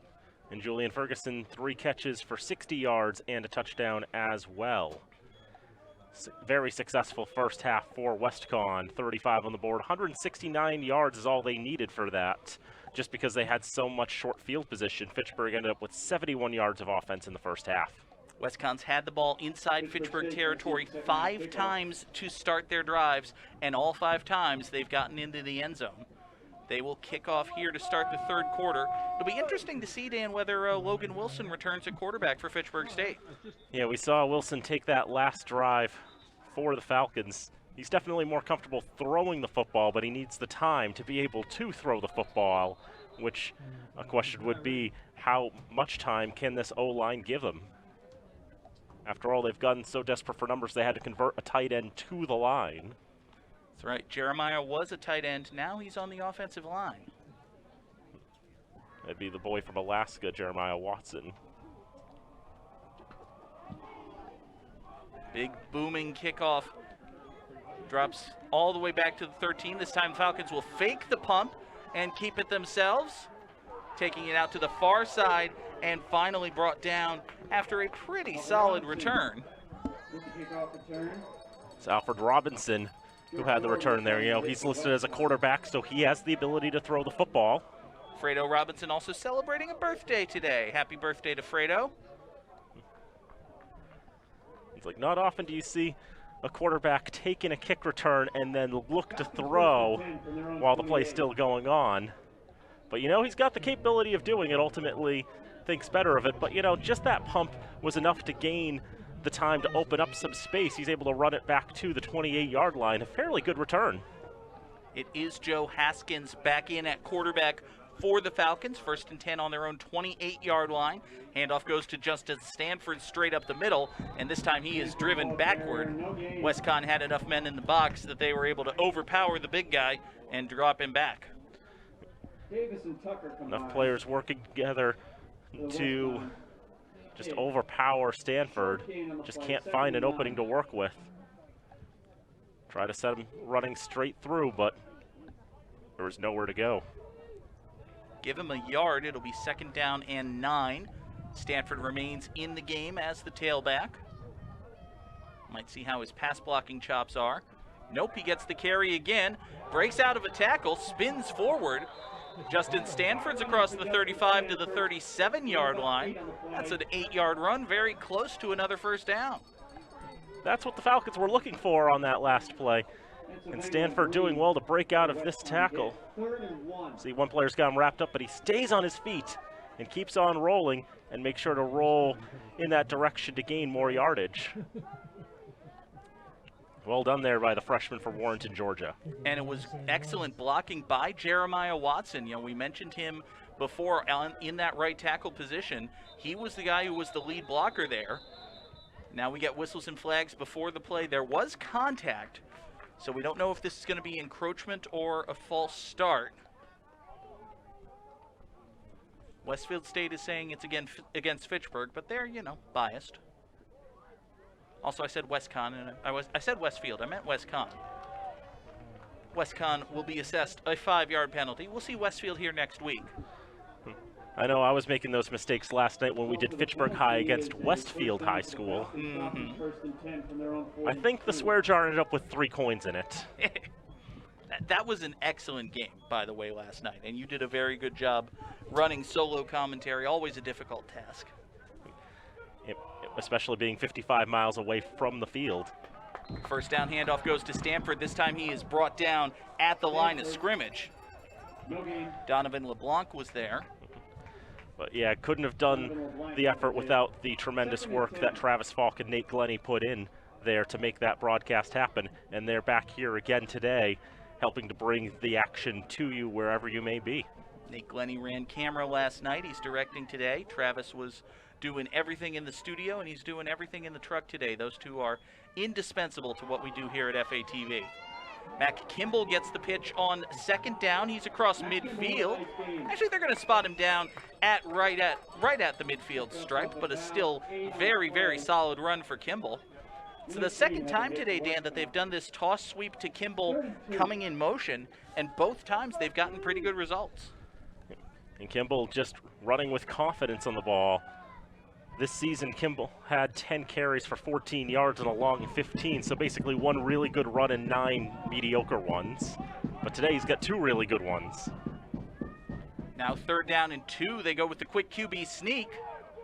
Same play that got them the touchdown, it's going to get them the 1st down here. Stop the clock, move the chains.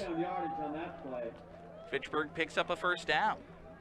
Haskins was able to get 2 touchdowns against Worcester State earlier in the season, basically with that quarterback sneak. He's comfortable running it. He knows he can get a good 2 or 3 yards when he does do that. And 2 or 3 yards is what he needed for the 1st, and 2 or 3 yards is what he gets. It's a little bit longer than you usually see, you know, a 3rd down conversion picked up with that QB sneak, but Westcon wasn't ready for it. Fitchburg ran it to great success. 1st down handoff to Stanford, however, Westcon sees that one coming, and for the 3rd time in a row, it doesn't get that much. Starting to get the diminishing returns on that. But I still like the idea of running it, just a matter of got to make sure you're picking and choosing your spots to execute that run. Yeah, I think they need to mix it up on 1st down. You know, do a play fake on 1st down from that. On 2nd and long, they've had some success running it with Stanford, but when it's 1st and 10 and the defense can really stack the box, they have not met much success with it as of yet. Gain of 1 sets up 2nd and 9. They hand it off to Stanford again. He gets a little bit more this time. He's across the 45 to about the 42-yard line. Give him 5, it'll set up 3rd and 5. It ultimately takes 3 Westcon players to wrap him up. It takes a lot of work and a team effort to make that tackle. You know, when it's 2nd and long, the defense plays just a little bit looser. They want to respect the pass a little bit more. It opens up, you know, it gets them maybe on their back foot a little bit. Gives the offensive line a better ability to block. Gives Stanford time to get rolling downhill. Once he gets rolling, he's a hard man to beat. 3rd down and 5, Stanford gets the carry. There's a flag on the play. We'll have to see what the foul is there. The play results in a gain of a couple. It'll be 4th and about 3, but we will check the marker.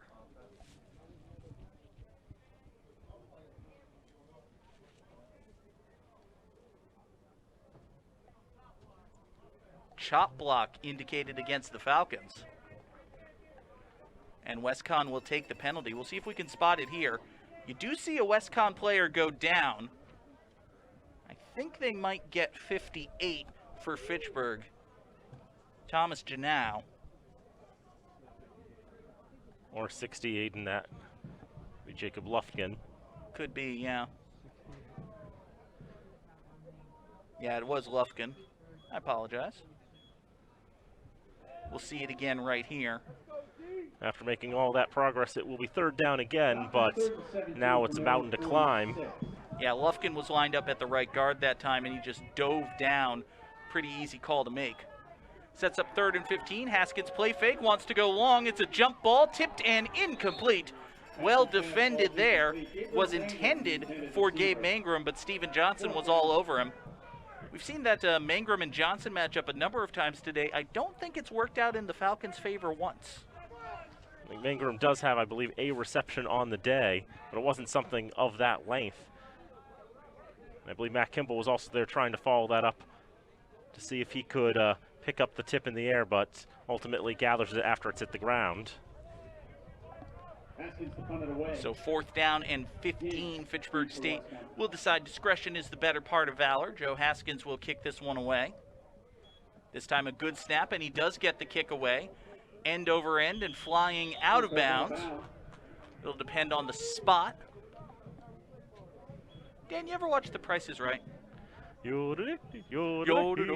Exactly. That's exactly where I was going with that. He stops at the 29-yard line. What's the point where he falls over the mountain? 40, I think. I think they set the board up for 40. Oh, for punting? On The Price is Right, it's 25. Ah, okay. I thought it was 40, but it's been a while since I watched The Price is Right.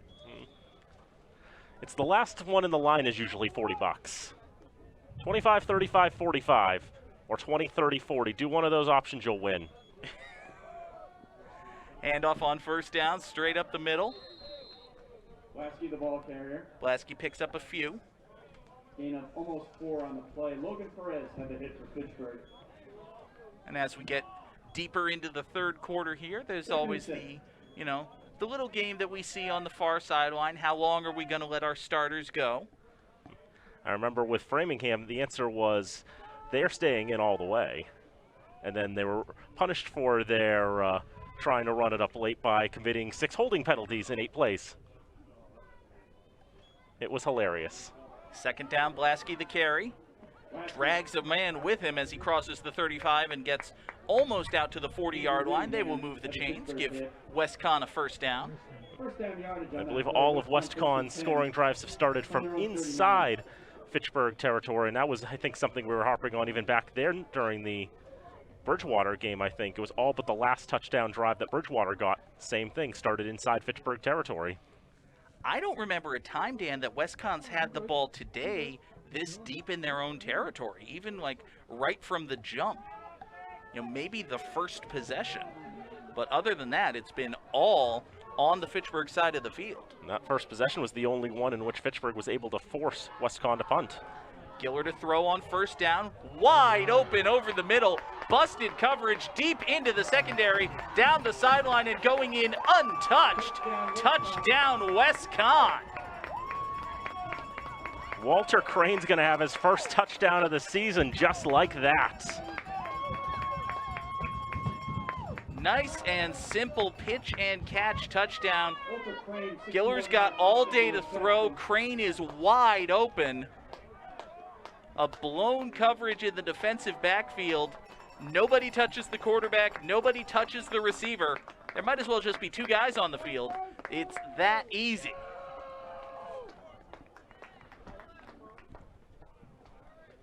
Different kicker. This extra point is up and no good. Was Brandon Cielo, excuse me, who attempted that extra point. The senior punter from South Setauket, New York. From my count, that was his first extra point attempt of the season. Well, there's your definition of trying someone else to do it. Hey, might as well see what you've got. It's the last game of the season, and for a senior, it's his last game at the school. Send him out there. Say, hey, you want to kick an extra point? Have a go. Yeah. I mean, I say this with love and respect, but it's not like Fitchburg's going to put 34 unanswered points on the board and tie the game or anything, so you really don't have that much to lose. It'd be nice if we could see something like that. I mean, I'll take it. As a broadcaster, it would make for a fun day. You'd probably get to call a Falcon touchdown at Elliott Field. I've only gotten to do one of those the last 3 years. There you go.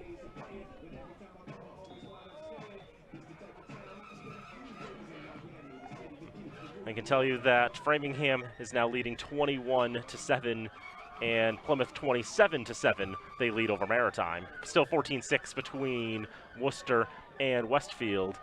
Worcester stayed in front.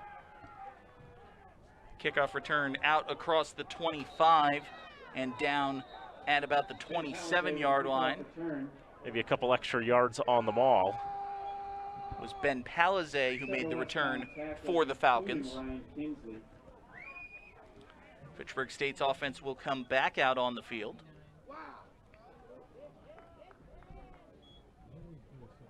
As they look to reach the dizzying heights of double digits in the point column. It already seems sad. This is their second highest offensive output of the season. Well, we had the joyous moment of the touchdown, and now you step back and you realize, wow, we were that happy about that one touchdown, huh? As they worked so hard for it, and they finally got their efforts rewarded. First down handoff, Justin Stanford gets the carry. Takes 3 or 4 Westconnies to bring him down. I'm sick of saying Westcon, Dan. We got to come up with something for him. Yeah, I know the whales. That's been something that students have been petitioning for. Okay. As a replacement. I like the whales. I tell you what. From now until the end of the game, you and I come up with different names for Westcon. First one to repeat a name loses. I don't know what the game is. I don't know what the stakes are, but first one to repeat a name loses. I'll have to come up with some interesting names, I think, but there's a good run for Stanford on second. Stanford plunges across the 35 and is finally brought down at about the 37-yard line. It'll bring up 3rd and 3 for Fitchburg.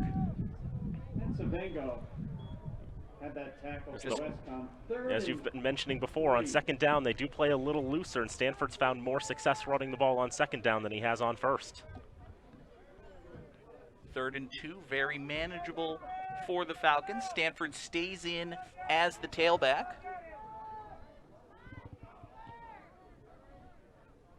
He's been the feature back over the past few drives. He gets the carry again. Second effort takes him out to the 40-yard line. That's going to be good for a Fitchburg first down. And so another first down for the Fitchburg State Falcons. From their own 39. That would actually be first down number 11, interestingly enough. Doesn't feel like it's that high, but, that one big, long touchdown drive did have a lot of first downs in it. Yeah, I took a look at the halftime stats, and they had 8 in the first half, and I was like, wow, really? That's impressive. Didn't think it was that many. There was a game earlier this year that Mount Union played, one of the best teams in the country, where they held their opponent to no first downs. That's not good. That hadn't happened since the mid-'80s. Stanford the carry on first again. He's across the 40 out to the 42-yard line, and hey, 3 yards and a cloud of dust. It's not fancy, but if the Terriers can't stop it, you got to keep doing it, right? Oh, yes. And Westcon just coming in, closing the gap. And Stanford's going to take a breath there after all of those carries. Again, only so many that he can do. Second down and 6 after what is officially a 4-yard rush for Stanford. New running back. But they will pitch it to Kimball on the sweep. This time the Huskies are there, and they wrap him up after a loss of a couple. UConn won't be mad about that, right? Oh, I'm stealing from everybody. Mm. It's a tribute. They'd be angry if I called them the Warriors.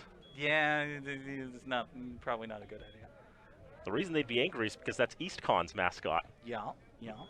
I mean, it would have been fitting with the W and the shield. That's true. But unfortunately, that school out in Willimantic's already got dibs. Well, can't have everything, can you? We do have a face mask, by the way, indicated against the Patriots, so that's going to give the Falcons 15 yards and a first down.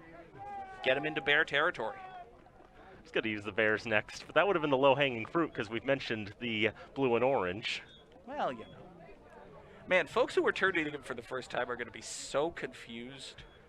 Then again, folks tuning in for the first time are probably going to see the scoreline and turn away. So this is for you hardcores who have been here with us all the way. From the Westcon 44.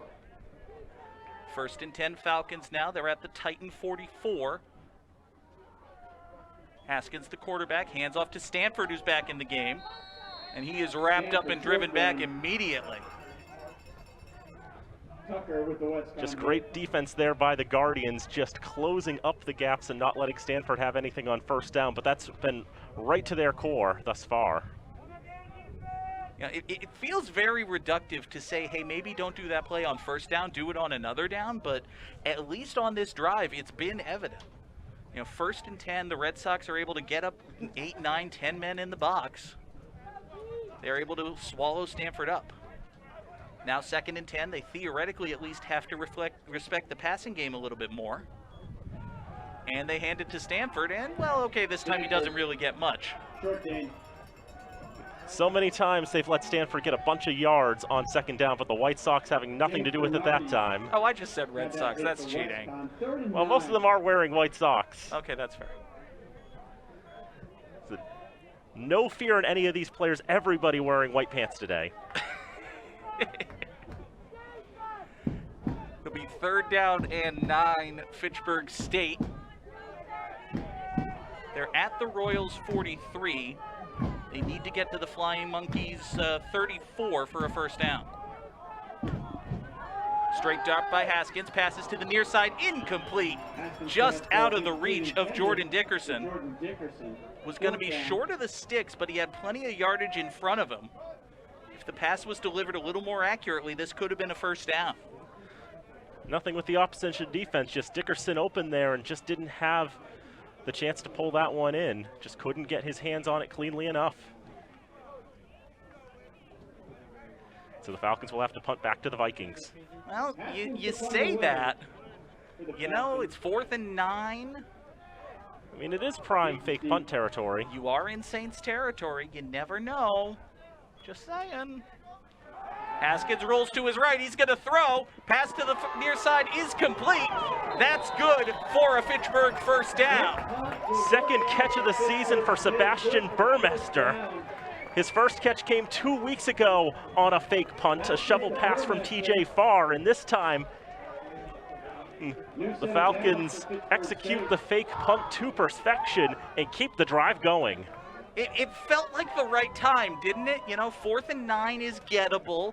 You're in the opposition territory. Just, roll your quarterback out, see what's there. Haskins saw Burmester, and he was able to pick up a first down. Now 1st and 10, Fitchburg State. They're at the Angels 27. Handoff goes to Stanford off the left guard. Pretty good hole there. It's across the 25 to the 22-yard line. Gain of 5. There is a Westcon player down.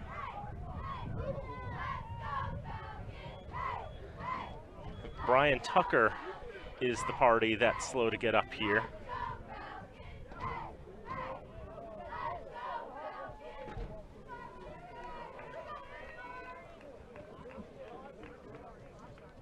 While they take a look at Tucker, we want to thank again first the outstanding crew who is helping bring this and all of our productions to you here on FATV. Our director today is Nate Glennie. Travis Falk doing audio and graphics in the truck, As mentioned, it's been a heck of a weekend for Messrs. Glennie, Falk, and Bullock to my right. Our camera operators today are Jared Roberts and Kevin Newey. Thank you to them, as always, for the fantastic work that they do.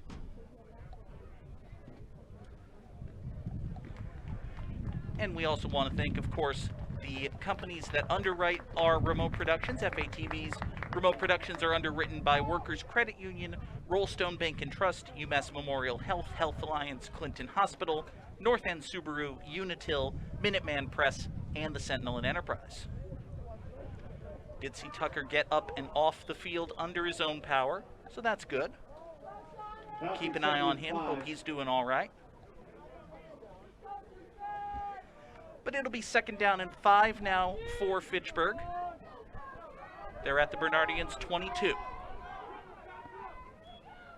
Handoff goes to Stanford. This time to the left side again. Close to the line to gain. I think he's going to be about a yard short. About 4 on the play. As it goes to Stanford on the left side, trying to burst through the Flyers D-line there. 3rd and 1. Couple more yards gained, but it's a very manageable 3rd down for the green and gold. And on 3rd and 1, they give it to Justin Stanford. He's got the first down. Almost broke free entirely. He got into the 2nd level, brought down at about the 10. Fitchburg State knocking on the door again. They hustle up to the line. 1st and goal. 1st and goal from the Nordiques 10-yard line. Pitch goes to Kimball to the far side left. He's trying to find something. He gets nothing. He is dragged down there. 6 or 7 Predators coming after him. Kimball's brought down for a loss of 3. Just swarmed out there by the left side. That Panther defense just swarming in, and Kimball has nothing to do. The one time I had a chance to say Panthers eat Falcon meat and you took it from me, you monster. As you are going farther down the south to the NHL, I just went a little farther down. 2nd and 13 it looks like there. The Falcons trying to score for the 2nd time against the Lightning. Hand off to Stanford. He gets back across the 10. And he's going to be brought down at about the 9-yard line. It'll be 3rd down and goal. And you know, Dan, this is going to be the last play of the 3rd quarter. They are going to take the long walk all the way down to the left side. And more importantly, you, sir, will have the play-by-play. I'll have the chance to say some magic words. Not the kind of magic words that lose us our job. We're not going to play that loosey-goosey, folks. Oh, no, no, no. We are the appropriate level of loosey with a little bit of goosey. But you have 3/4 time at Elliott Field. It's Fitchburg State 7 and Westcon 41. Have a quick look around the conference. Look at the scoreboard. It's 27-7 Framingham in front on Bridgewater. Rams win that game. They will win the MASCAC. And although they were predicted to win the conference, they thought, you know, this would be a chance for some of the other teams to catch back up because Framingham had a coaching change so late in the process. Tom Kelly had to come out of retirement, essentially, to go back and lead the Rams, but after a tough non-conference slate, they've just dominated the MASCAC. It's now 20-6 between Worcester and Westfield, and if Worcester wins that game, it could very well be 2 0-9 teams here next week, Fitchburg State and Westfield State. And still 27-7, Plymouth State up on Mass Maritime. The Panthers started out 0-4, but they've won 4 in a row since, looking to make it 5. And now, time for the 4th quarter of play. 3rd and goal for the Falcons.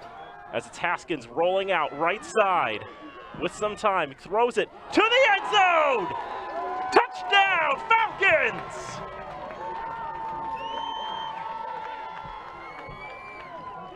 Through the air they go. Matty Aguirre. Touchdown, Pittsburgh State. Matthew Aguirre.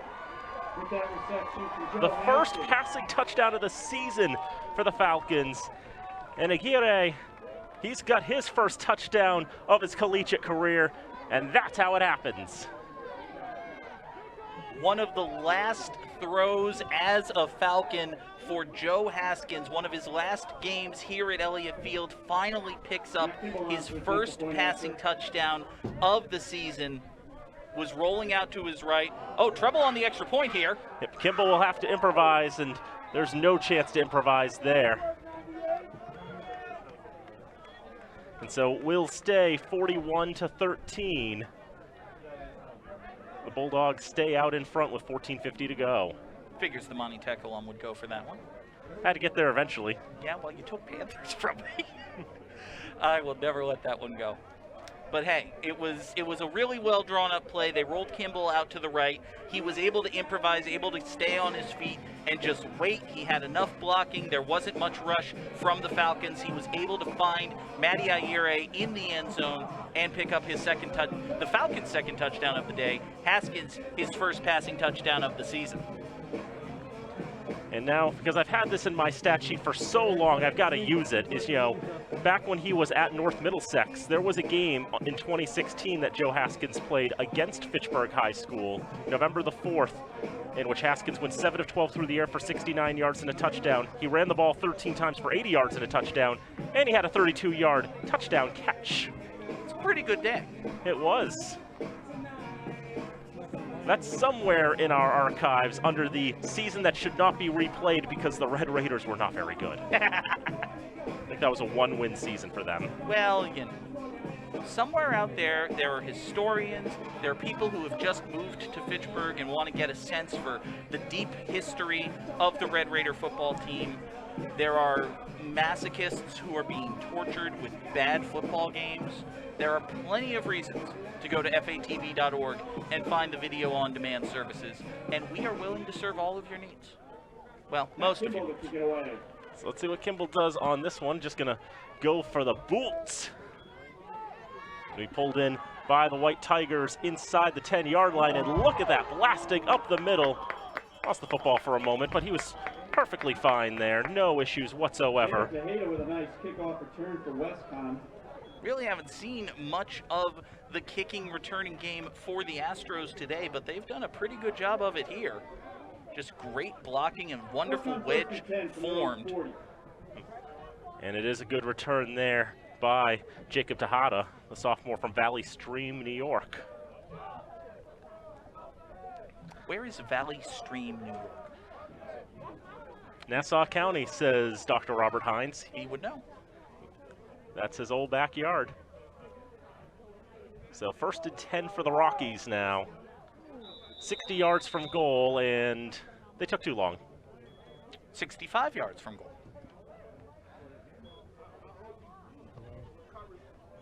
It's hard to get called for delay a game when you have a visible play clock. Think of high school football in which you've got to keep your eyes on the back judge, who's the one who's keeping the count.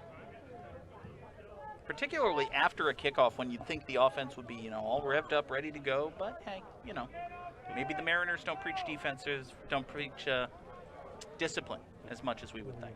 So turns it to 1st and 15 for the Buccaneers now. As there'll be a pass out left side that's going to be caught. Messiah Diggs will get the catch there out of the hands of John Giller. Good pass protection for the Reds. He was able to find Diggs pretty easily. No rush at all to speak of from the Falcons. 1-yard gain on 1st down, 2nd and 9 for the Orange. Well, it winds up boiling down to a 1-yard gain. His stat sheet says it was 6. That's right. Sometimes you forget about penalties. That one is complete to Shakespeare Rodriguez. Fighting for extra yardage, he's able to get the 1st down and bring it back into Falcon territory to the 43-yard line. Rodriguez with that reception. A couple of really nice catches for Rodriguez today. Again, Giller has plenty of time to throw. It's a quick pass. He wasn't in there all day, but the Blues offensive line was able to provide good protection for him. Let him hit Rodriguez coming on that quick slant route, and they're already into Falcon territory. 43 yards from goal are the Bombers now. 1st and 10. Giller throws over the middle. Incomplete it'll be, perhaps illegally, as they wanted to find Shakespeare again. The coverage there from Montero and Spears, and the flag indicating that the defense was not quite that kosher. And now as the officials gather, of course, on D or not on D, that is the question. 'Tis nobler in this case that the Falcons be the one that committed the pass interference. It'll be a 15-yard penalty, as it's spot foul capped at 15 yards in the NCAA rulebook. Westcon 1st and 10 from the Fitchburg 29. 29 yards from goal are the Spartans.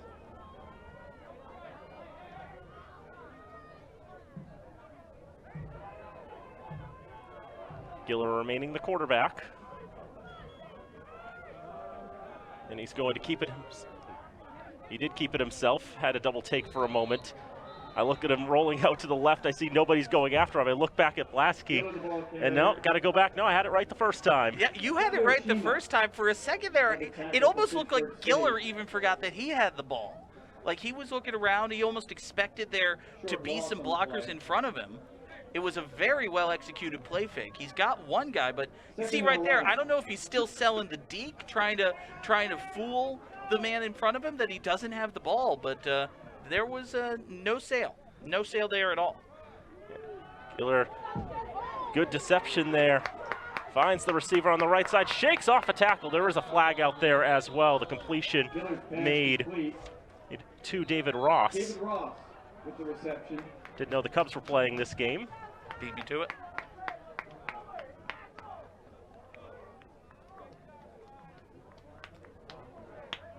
Penalty will go against the visiting side. Penalty indicated against Westcon. That'll back the Avalanche up. Negates a pretty big catch and run for Ross. Did good work tiptoeing along the sideline before being pushed out of bounds, but it was all for naught. Winds up with the Heat having it at the Falcon 29-yard line. No, they'll mark it at just inside the initial line of scrimmage. So 2nd and 9, it looks like. And by binoculars tell me the Coyotes have it at the 28-yard line.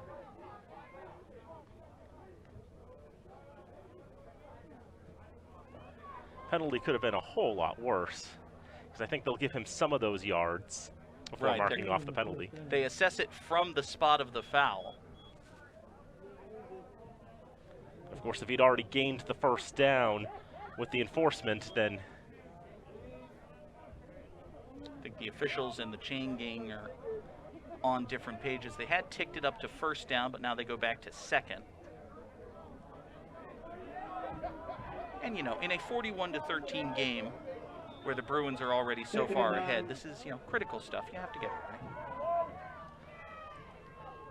It'll be 2nd and 9 for the Penguins. And from the 28. Giller throws left side. That's too far out of the reach of Rodriguez. And incomplete, that'll go. Rodriguez, the intended receiver. 3rd and 9. This is the first time today, Dan, that Westcon has had to drive really far downfield. You know, I guess they did it on their last possession, but for the most part, they've been inside Fitchburg territory. Their offense has not looked terribly, I don't know, it's been kind of stop and go on this drive. Is that fair to say? Yeah, sometimes they're getting successful plays, sometimes not so much. Now 3rd down for the Oilers. As they go out to the left side, Giller is not going to be able to get out of the grasp of noise, but Lucero coming in at the end will award them a first down. Giller is sacked. There is a flag down. Flag came in immediately after the sack rather. Dakota Lucero maybe delivering one more hit than was strictly necessary. For Fitchburg State. It's a big, big penalty. Takes away what would have set up 4th and 15. And it will instead be a 15-yard penalty and a first down. They get the stop, and yet that one little bit of indiscipline. Luke Noyes gets the sack You see Lucero coming in at the end. I think he's just trying to actually hurdle over Giller at that point because he's down, or maybe it was that little knee right there at the very end. The flag had already been thrown by then. I mean, obviously the officials don't have the benefit of replay, but given that we do, that feels like a very tough call against Dakota Lucero. It looked bad through my binoculars. The replay makes it look a little better. But still, the Falcons get that great stop in the end. That stop and the credit for it will all go away, and it'll be 1st and 10 for the Kraken.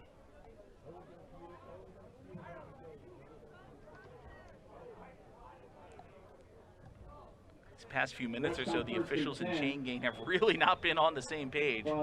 They finally get the sticks moved. About 22 yards from goal.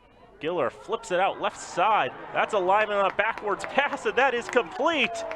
He's going to bring it all the way in for a touchdown. Sure, why not? Last game of the season, why don't you go deep, deep, deep into the playbook, get a touchdown for your senior tackle, Michael Douglas. 6'4", 300 pounds from New Windsor, New York.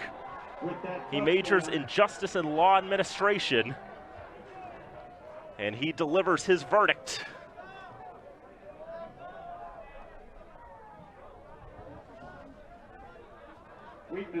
Why not? Ordinarily, up by 4 scores, you would have a bad taste in your mouth in a situation like that when they bust out the trick play, but it is the last game of the season. It is to get a touchdown for their senior offensive lineman. It's hard to be too upset about that, I think. I don't have a problem with it.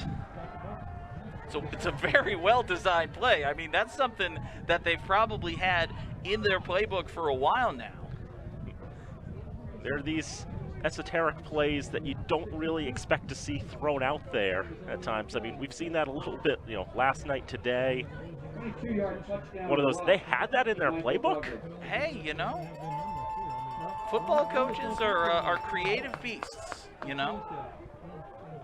They'll go in the books as a 22-yard touchdown rush for Michael Douglas. Now, Dan, I have a question for you, and this is like inside baseball to FATV folks, and folks at home are going to have to bear with me for a second here. Is this just the protective film that always covers a monitor, or is this screen falling apart? Is this gonna explode if I peel this off? Because I very much want to peel that off. It's I think it's protective film. Yeah, I think it's just like the covering on your new TV. Yeah. Okay. So booted downfield, hauled in by Jordan Dickerson.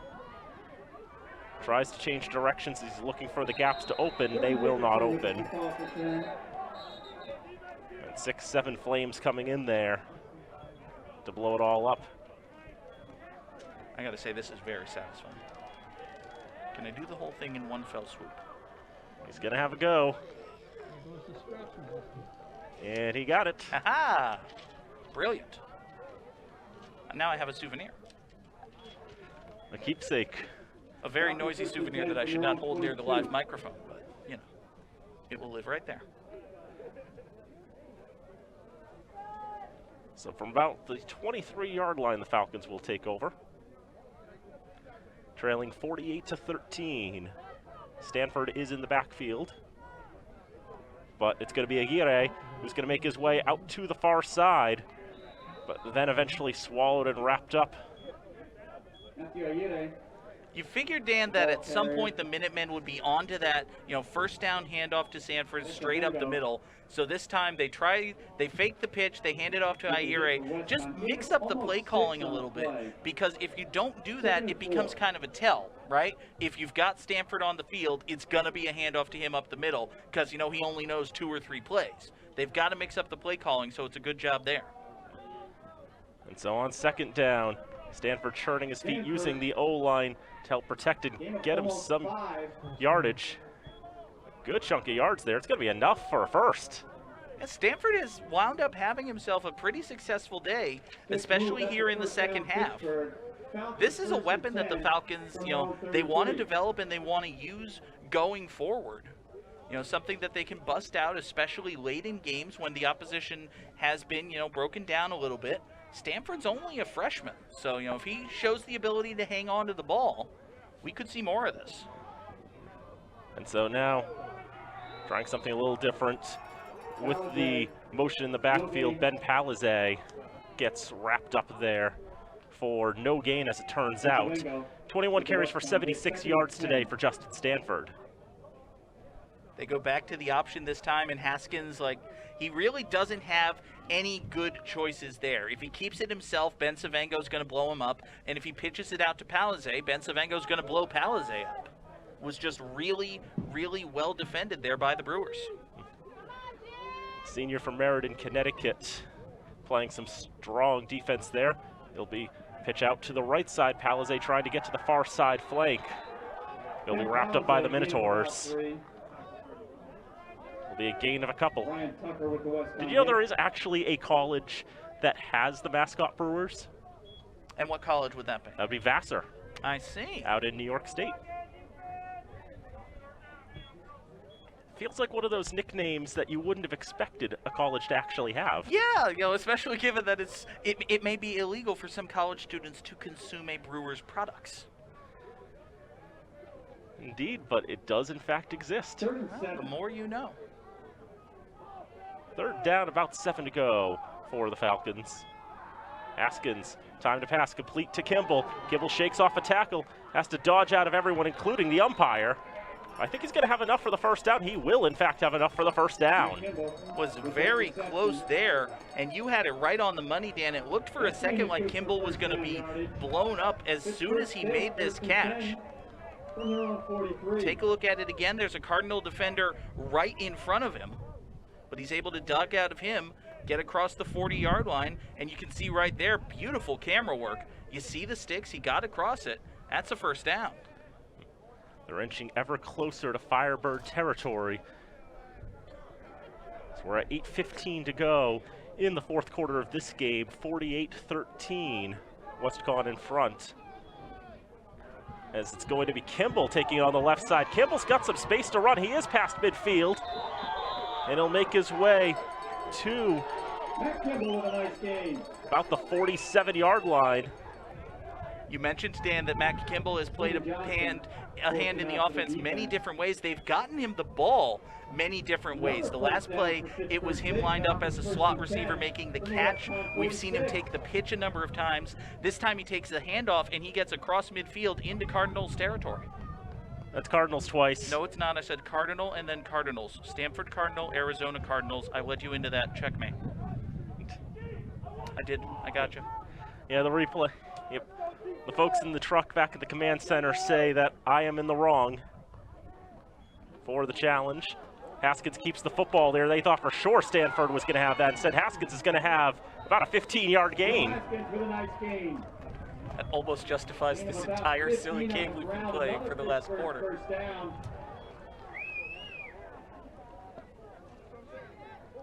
So Haskins, they bit hard on Stanford up the middle because they know that the Falcons have run that so many times today.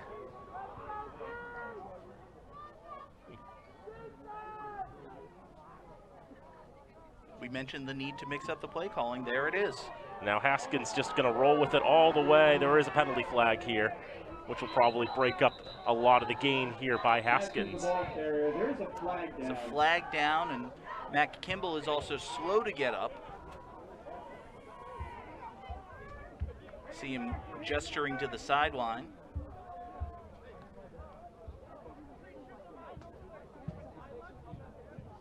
It'll be a hold against the Falcons.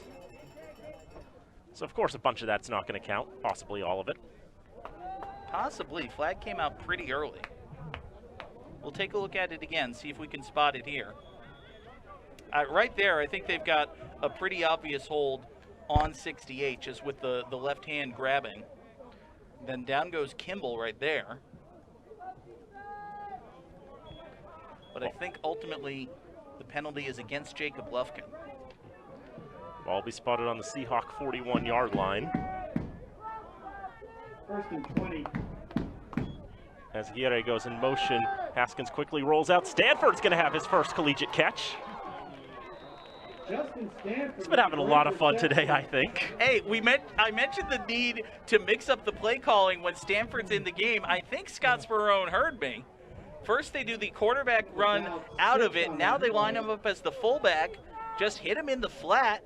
You know, it's good athleticism there. Gets his arm up. He's able to bring the pass down. That's a good, solid game. Yeah, for what this season is, I think Justin Stanford's been having a little more fun than I think he was ever anticipating. He's been an integral part of the offense today for the Falcons. It's been fun to watch him in there, too. Absolutely. He'll try to go up the middle this time. Nothing doing there. Strong defense by the Jets. And others have pointed out in the box that none of Stanford's body parts actually touch the ground there.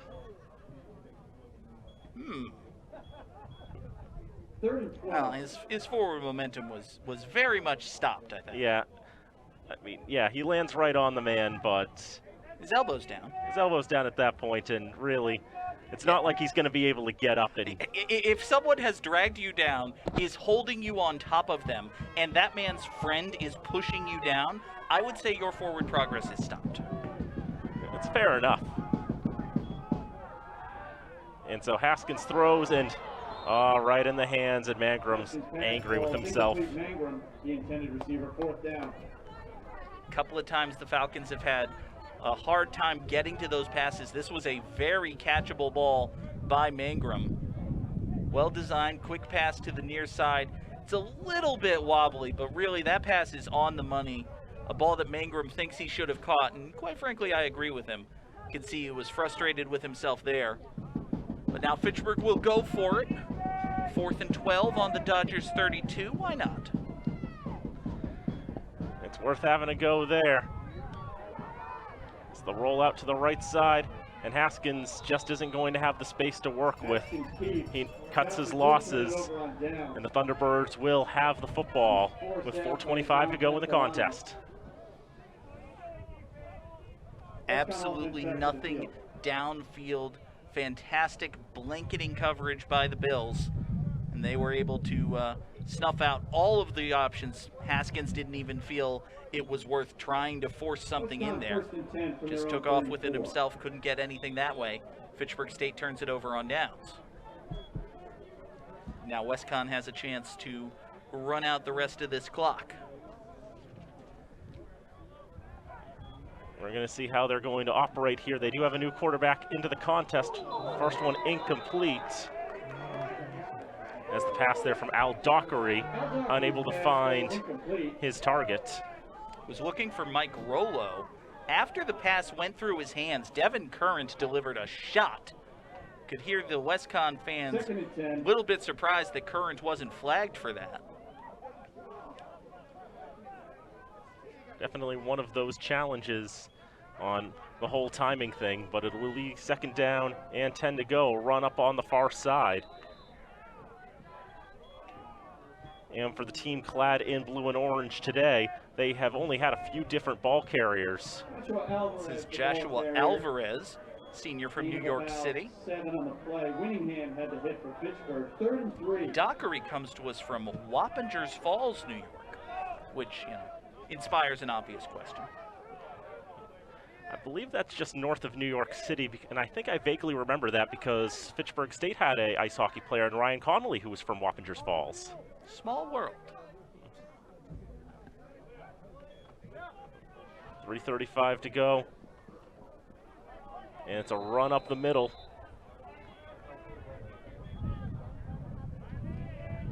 And it looks like that'll be good enough for a Broncos 1st down. This is Alvarez again. 1st down rush for Alvarez. Just getting across the line to gain. 10 from their own 45.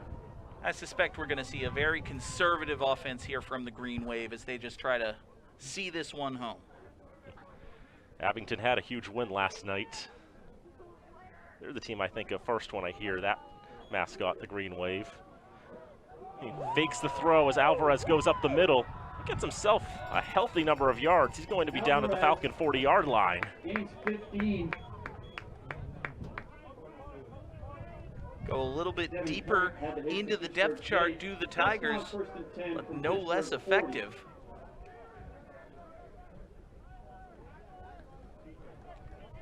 Now ticking under 2.5 minutes to go. So the Unicorns looking to break 50. They're going to take their time at the line. Alvarez to the right of Dockery. And Alvarez slipped and fell is what ended up happening there. Yeah, he just took the handoff and immediately blew a tire. Yep. I think he tried to cut back to his right as he was jumping to his left and just boom, right down, right there. And of course, you know, D3 college level, as soon as your knee hits the ground, you are down. So he tried to get up, but then he realized, it doesn't matter. Turns into an unintentional knee.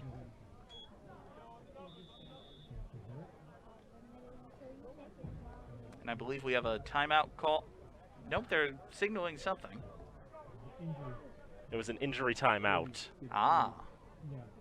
No, he just asked for 40. But anyway, 1:46 left in this contest. 48-13 lead for the Dragons. Why don't we check in one more time on that Westfield State game? How are they doing? Just curious. It is 27 for Worcester and 20 for Westfield. They are in the middle of the fourth quarter, it so seems. I see. So that's becoming quite the exciting game. Worcester looking for their third win of the season. Westfield looking for their first. They would like to come into Elliott Field with a victory.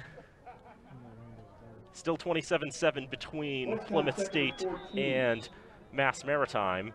And 40-13 Framingham over Bridgewater right now early on in the fourth quarter. Looks like the Rams are going to be MASCAC champions again. They certainly deserve it. Fantastic team down there in Framingham. Now a run up the middle on this second down play. Tyler Madison, a freshman listed as a running back and defensive back from Burbank, New York. He majors in health promotion studies. Health promotion studies. So the history of pharmaceutical marketing?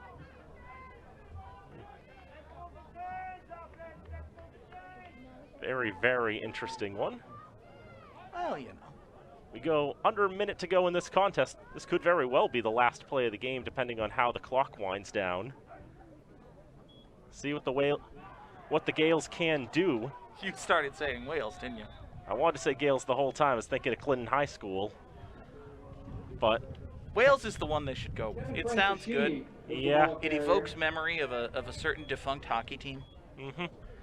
Kevin Francischini had that run there for Westcon. First down yardage on that play for Westcon. Play clock and game clock are exactly in sync. You can see Westcon gesturing like, do we have to run a play or no? All right, I guess we'll run a play. He's like, don't look at me, don't blame me. Clock says I got to run a play.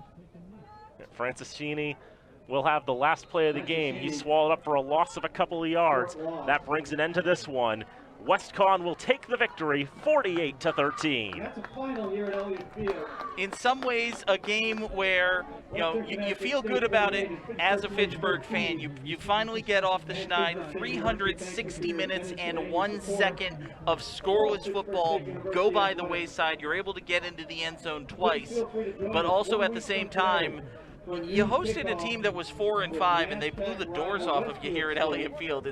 It's a reminder that some progress was made today. Progress is being made every game, but Fitchburg State has a long way to go.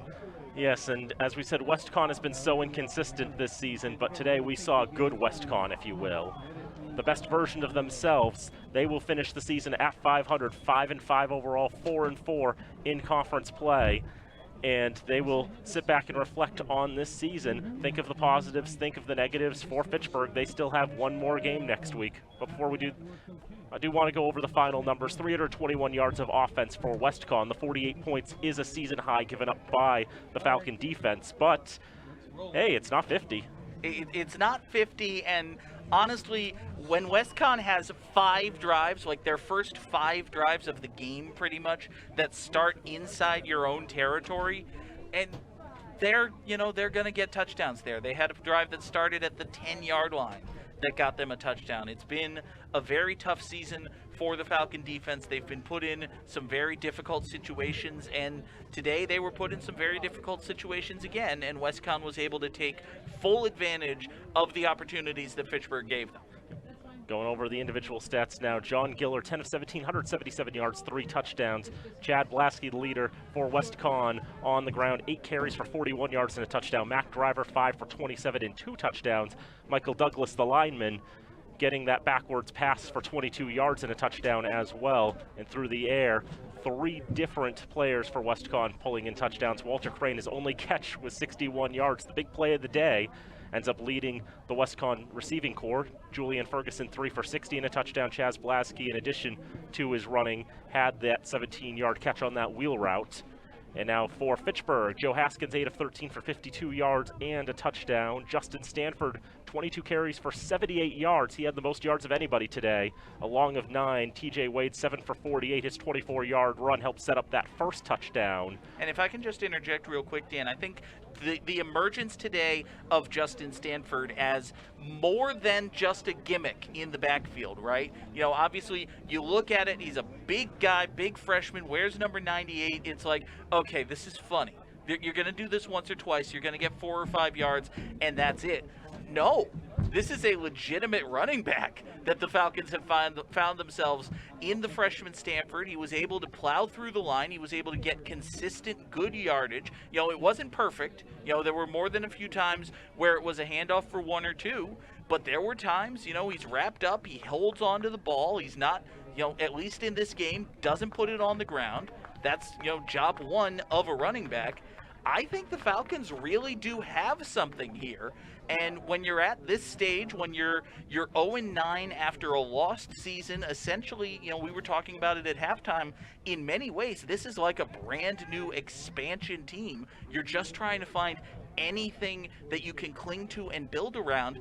I think the Falcons might really have something in using Justin Stanford as a 1 or a 1A as a running back. Yeah, I really liked what I saw out of Stanford today. I was pretty happy with his performance, and I feel like Westfield's going to have a bit of a challenge in front of themselves next week, trying to stop him play in and play on. Continuing on, Matt Kimball, 5 for 28 on the ground. 14-yard was his long. He also had a catch for 7.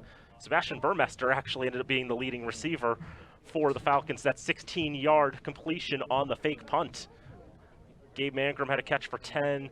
Matt Aguirre had 2 for 6, but that includes the touchdown that he had, the second touchdown for the Falcons today, and the first receiving touchdown of the season. Stanford also had a catch for 6. TJ Wade also had a catch for 4. Ben Palizet had a catch for 3. Falcons finished with 206 yards of offense. It was, they made it entertaining, and at least, when the offense is firing on all cylinders, it actually does look interesting to watch. It's just a matter of, I think this team needs just a little more experience, and that's just something that's going to take time. Yeah, and it wasn't just Stanford. We saw a little bit more of Matt Kimball. We saw a little bit more of TJ Wade. You're starting to see building blocks. You're starting to see, okay, we do this pretty well. Let's build around this. Now that we do this, we can pivot from that into other things, try to expand what we do offensively when we have the ball, maybe take a little bit of pressure off of the defense. And, unfortunately for the Falcons, the season being what it is and the team being in the position they are, you're starting to find these building blocks after you've lost your 9th game of the season, and next week is the last game of the year. But hey, it's senior day, it's the last game of the season, and it certainly looks like you're playing an equally or roughly equally matched opponent in Westfield State, as they will come in either winless or with just 1 loss on the season.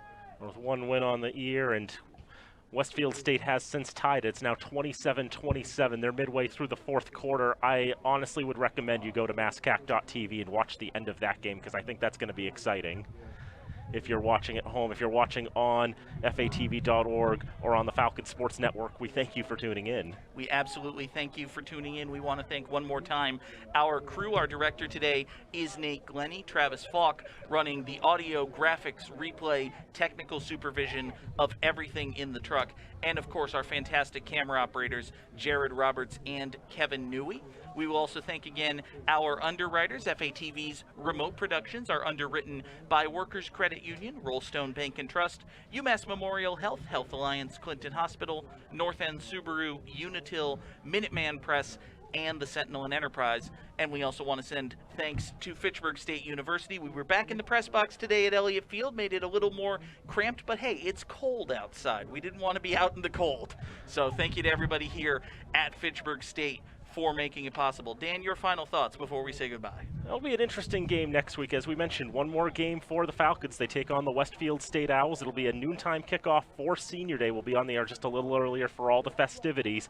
And we may also have a consolation game for Fitchburg High football against an opponent to be confirmed at a site to be confirmed. And stay tuned to fatv.org and social media for more information on that. So plenty more football again next week. It'll be a noontime kickoff, but make sure you tune in early for Senior Day from Elliott Field. But until then, for Dan Bolek and the entire FATV crew, I'm John Gugerty saying thank you so much for watching. We will see you next time right here on FATV.